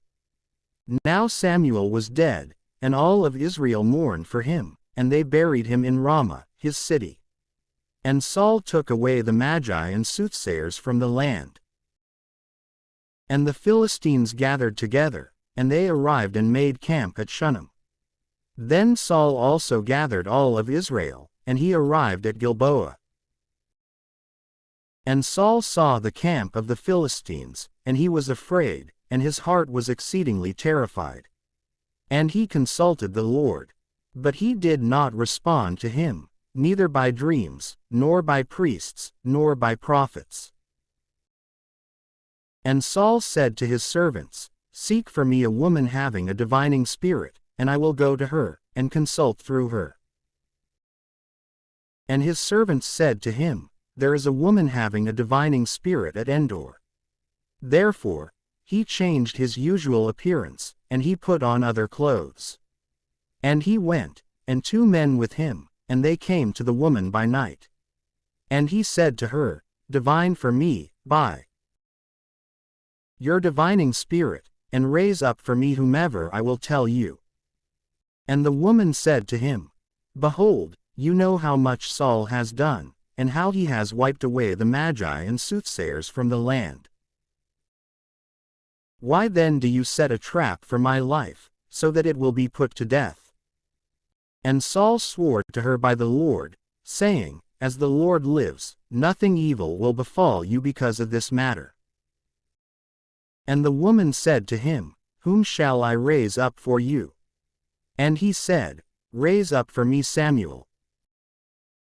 And when the woman had seen Samuel, she cried out with a loud voice, and she said to Saul, "Why have you afflicted me? For you are Saul." And the king said to her, "Do not be afraid. What have you seen?" And the woman said to Saul, I saw gods ascending from the earth. And he said to her, What appearance does he have? And she said, An old man ascends, and he is clothed in a cloak. And Saul understood that it was Samuel. And he bowed himself upon his face on the ground, and he reverenced. Then Samuel said to Saul, Why have you disquieted me, so that I would be raised up? And Saul said, I am greatly distressed. For the Philistines fight against me, and God has withdrawn from me, and he is not willing to heed me, neither by the hand of prophets, nor by dreams. Therefore, I have summoned you, so that you would reveal to me what I should do. And Samuel said, Why do you question me, though the Lord has withdrawn from you, and has crossed over to your rival? For the Lord will do to you just as he spoke by my hand. And he will tear 170 your kingdom from your hand. And he will give it to your neighbor David. For you did not obey the voice of the Lord, and you did not carry out the wrath of his fury upon Amalek. For this reason, the Lord has done to you what you are enduring this day. And the Lord also will give Israel into the hands of the Philistines, along with you. Then tomorrow you and your sons will be with me. But the Lord will also deliver the camp of Israel into the hands of the Philistines. And immediately, Saul fell stretched out on the ground. For he was terrified by the words of Samuel. And there was no strength in him. For he had not eaten bread all that day. And so, the woman entered to Saul, and she said to him, Behold, your handmaid has obeyed your voice, and I have placed my life in my hand. And I have heeded the words which you spoke to me. And so now, I ask you to heed the voice of your handmaid, and let me place before you a morsel of bread, so that, by eating, you may recover strength, and you may be able to undertake the journey. But he refused, and he said, I will not eat. But his servants and the woman urged him, and after some time, heeding their voice, he rose up from the ground, and he sat upon the bed. Now the woman had a fatted calf in the house, and she hurried and killed it. And taking meal, she kneaded it, and she baked unleavened bread. And she set it before Saul and before his servants. And when they had eaten, they rose up, and they walked all through that night. Then all the troops of the Philistines were gathered together at Aphek. But Israel also made camp, above the spring which is in Jezreel. And indeed, the princes of the Philistines advanced by hundreds and by thousands, but David and his men were in the rear with Achish. And the leaders of the Philistines said to Achish, What do these Hebrews intend to do? And Achish said to the leaders of the Philistines, Could you be ignorant about David, who was the servant of Saul, the king of Israel, and who has been with me for many days, even years, and I have not found within him anything, from the day that he fled to me, even to this day? Then the leaders of the Philistines became angry against him, and they said to him, Let this man return, and let him settle in his place, which you appointed for him. But let him not descend with us to battle, lest he become an adversary to us when we begin to fight. For in what other way will he be able to please his Lord, except with our heads? Is not this the David, about whom they were singing, while dancing, saying, Saul struck down his thousands, but David his 10,000s? Therefore, Achish called David, and he said to him, As the Lord lives, you are good and righteous in my sight, even in your departure and your return with me in the military camp. And I have not found anything evil in you, from the day that you came to me, even to this day. But you are not pleasing to the princes. Therefore, return, and go in peace, so that you do not offend the eyes of the princes of the Philistines. And David said to Achish, But what have I done, or what have you found in me, your servant, from the day that I was in your sight to this day, so that I may not go out and fight against the enemies of my lord, the king?" And in response, Achish said to David, "I know that you are good in my sight, like an angel of God. But the leaders of the Philistines have said, 'He shall not go up with us to the battle.' And so, rise up in the morning, you and the servants of your lord who came with you. And when you have risen up in the night, as it begins to be light, go forth." And so David rose up in the night, he and his men, so that they might set out in the morning. And they returned to the land of the Philistines. But the Philistines ascended to Jezreel. And when David and his men had arrived at Ziklag on the third day, the Amalekites had made an attack on the south side against Ziklag. And they had struck Ziklag, and burned it with fire. And they had led the women in it away as captives, from the small to the great. And they had not killed anyone, but they led them away with them. And then they traveled on their journey. Therefore, when David and his men had arrived at the city, and had found it burned with fire, and that their wives and their sons and daughters had been led away as captives, David and the people who were with him lifted up their voices. And they mourned until the tears in them failed. For indeed, the two wives of David also had been led away as captives, Ahinoam, the Jezreelite, and Abigail, the wife of Nabal of Carmel. And David was greatly saddened. And the people were willing to stone him, because the soul of every man was bitter over his sons and daughters. But David was strengthened by the Lord his God. And he said to the priest Abiathar, the son of Ahimelech, "Bring the ephod to me." And Abiathar brought the ephod to David. And David consulted the Lord, saying, "Shall I pursue these robbers, and will I overtake them, or not?" And the Lord said to him, "Pursue. For without doubt, you will overtake them and find the prey." Therefore, David went away, he and the 600 men who were with him, and they arrived as far as the torrent Besor. And certain ones, being weary, stayed there. But David pursued, he and 400 men. For 200 stayed, who, being weary, were not able to cross the torrent Besor. And they found an Egyptian man in the field, and they led him to David. And they gave him bread, so that he might eat, and water, so that he might drink, and also a section of a mass of dried figs, and 2 clusters of dried grapes. And when he had eaten, his spirit returned, and he was refreshed. For he had not eaten bread, nor drank water, for 3 days and 3 nights. And so David said to him, "To whom do you belong? Or where are you from? And where are you going?" And he said, "I am a young man of Egypt, the servant of an Amalekite man. But my lord abandoned me, because I began to be sick the day before yesterday. For indeed, we broke forth to the southern side of Cherith, and against Judah, and to the south of Caleb, and we burned Ziklag with fire." And David said to him, "Are you able to lead me to this battle line?" And he said, "Swear to me by God that you will not kill me, and that you will not deliver me into the hands of my lord, and I will lead you to this battle line." And David swore to him.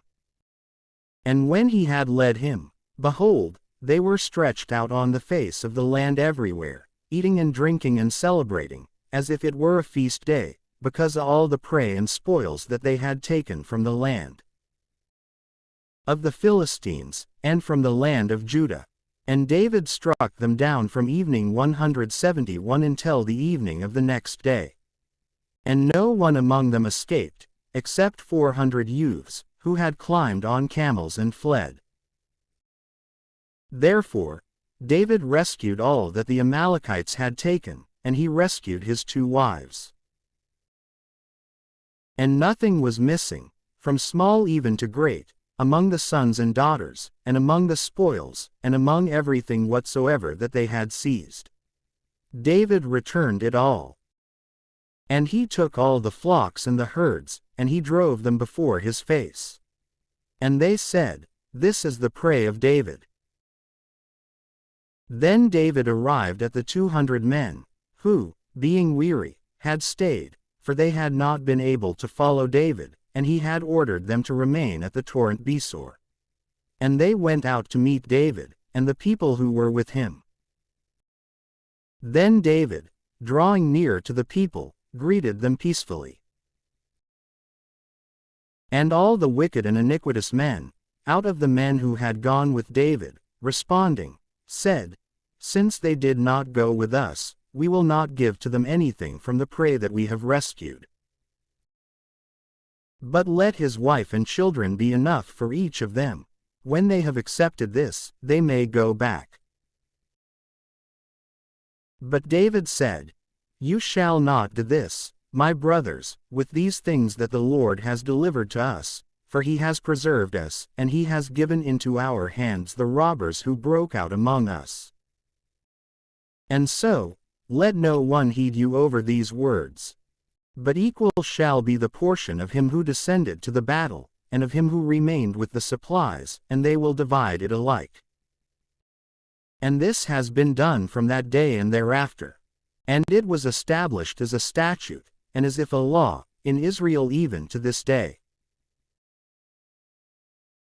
Then David went to Ziklag, and he sent gifts from the prey to the elders of Judah, his neighbors, saying, Receive a blessing from the prey of the enemies of the Lord, to those who were in Bethel, and who were in Ramoth toward the south, and who were in Jadir, 30.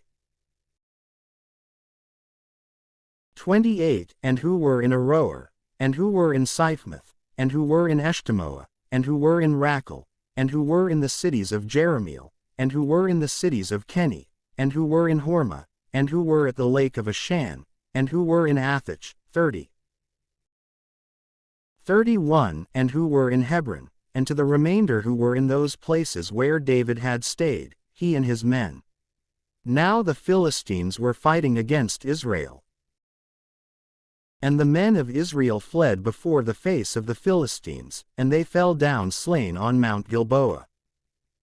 And the Philistines rushed upon Saul, and upon his sons, and they struck down Jonathan, and Abinadab, and Malchishua, the sons of Saul. And the entire weight of the battle was turned against Saul, and the men who were archers pursued him. And he was severely wounded by the archers. Then Saul said to his armor-bearer, Draw your sword and strike me, otherwise these uncircumcised may come and kill me, mocking me. And his armor-bearer was not willing, for he had been struck with an exceedingly great fear. And so, Saul took his own sword, and he fell upon it. And when his armor-bearer had seen this, namely, that Saul had died, he too fell upon his sword, and he died with him. Therefore, Saul died, and his 3 sons, and his armor-bearer, and all his men, on the same day together. Then, seeing that the men of the Israelites had fled, and that Saul had died with his sons, the men of Israel who were across the valley or beyond the Jordan abandoned their cities, and they fled. And the Philistines went and lived there. Then, when the next day arrived, the Philistines came, so that they might despoil the slain. And they found Saul and his 3 sons lying on Mount Gilboa. And they cut off the head of Saul. And they despoiled him of the armor, and they sent it into the land of the Philistines all around, so that it might be announced in the temples of the idols and among their people. And they placed his armor in the temple of Ashtoreth, but his body they suspended on the wall of Bethshan. And when the inhabitants of Jabesh Gilead had heard all that the Philistines had done to Saul, all the most valiant men rose up, and they walked all night, and they took the body of Saul and the bodies of his sons from the wall of Bethshan. And they went to Jabesh Gilead, and they burned them there. And they took their bones, and they buried them in the forest of Jabesh. And they fasted for 7 days.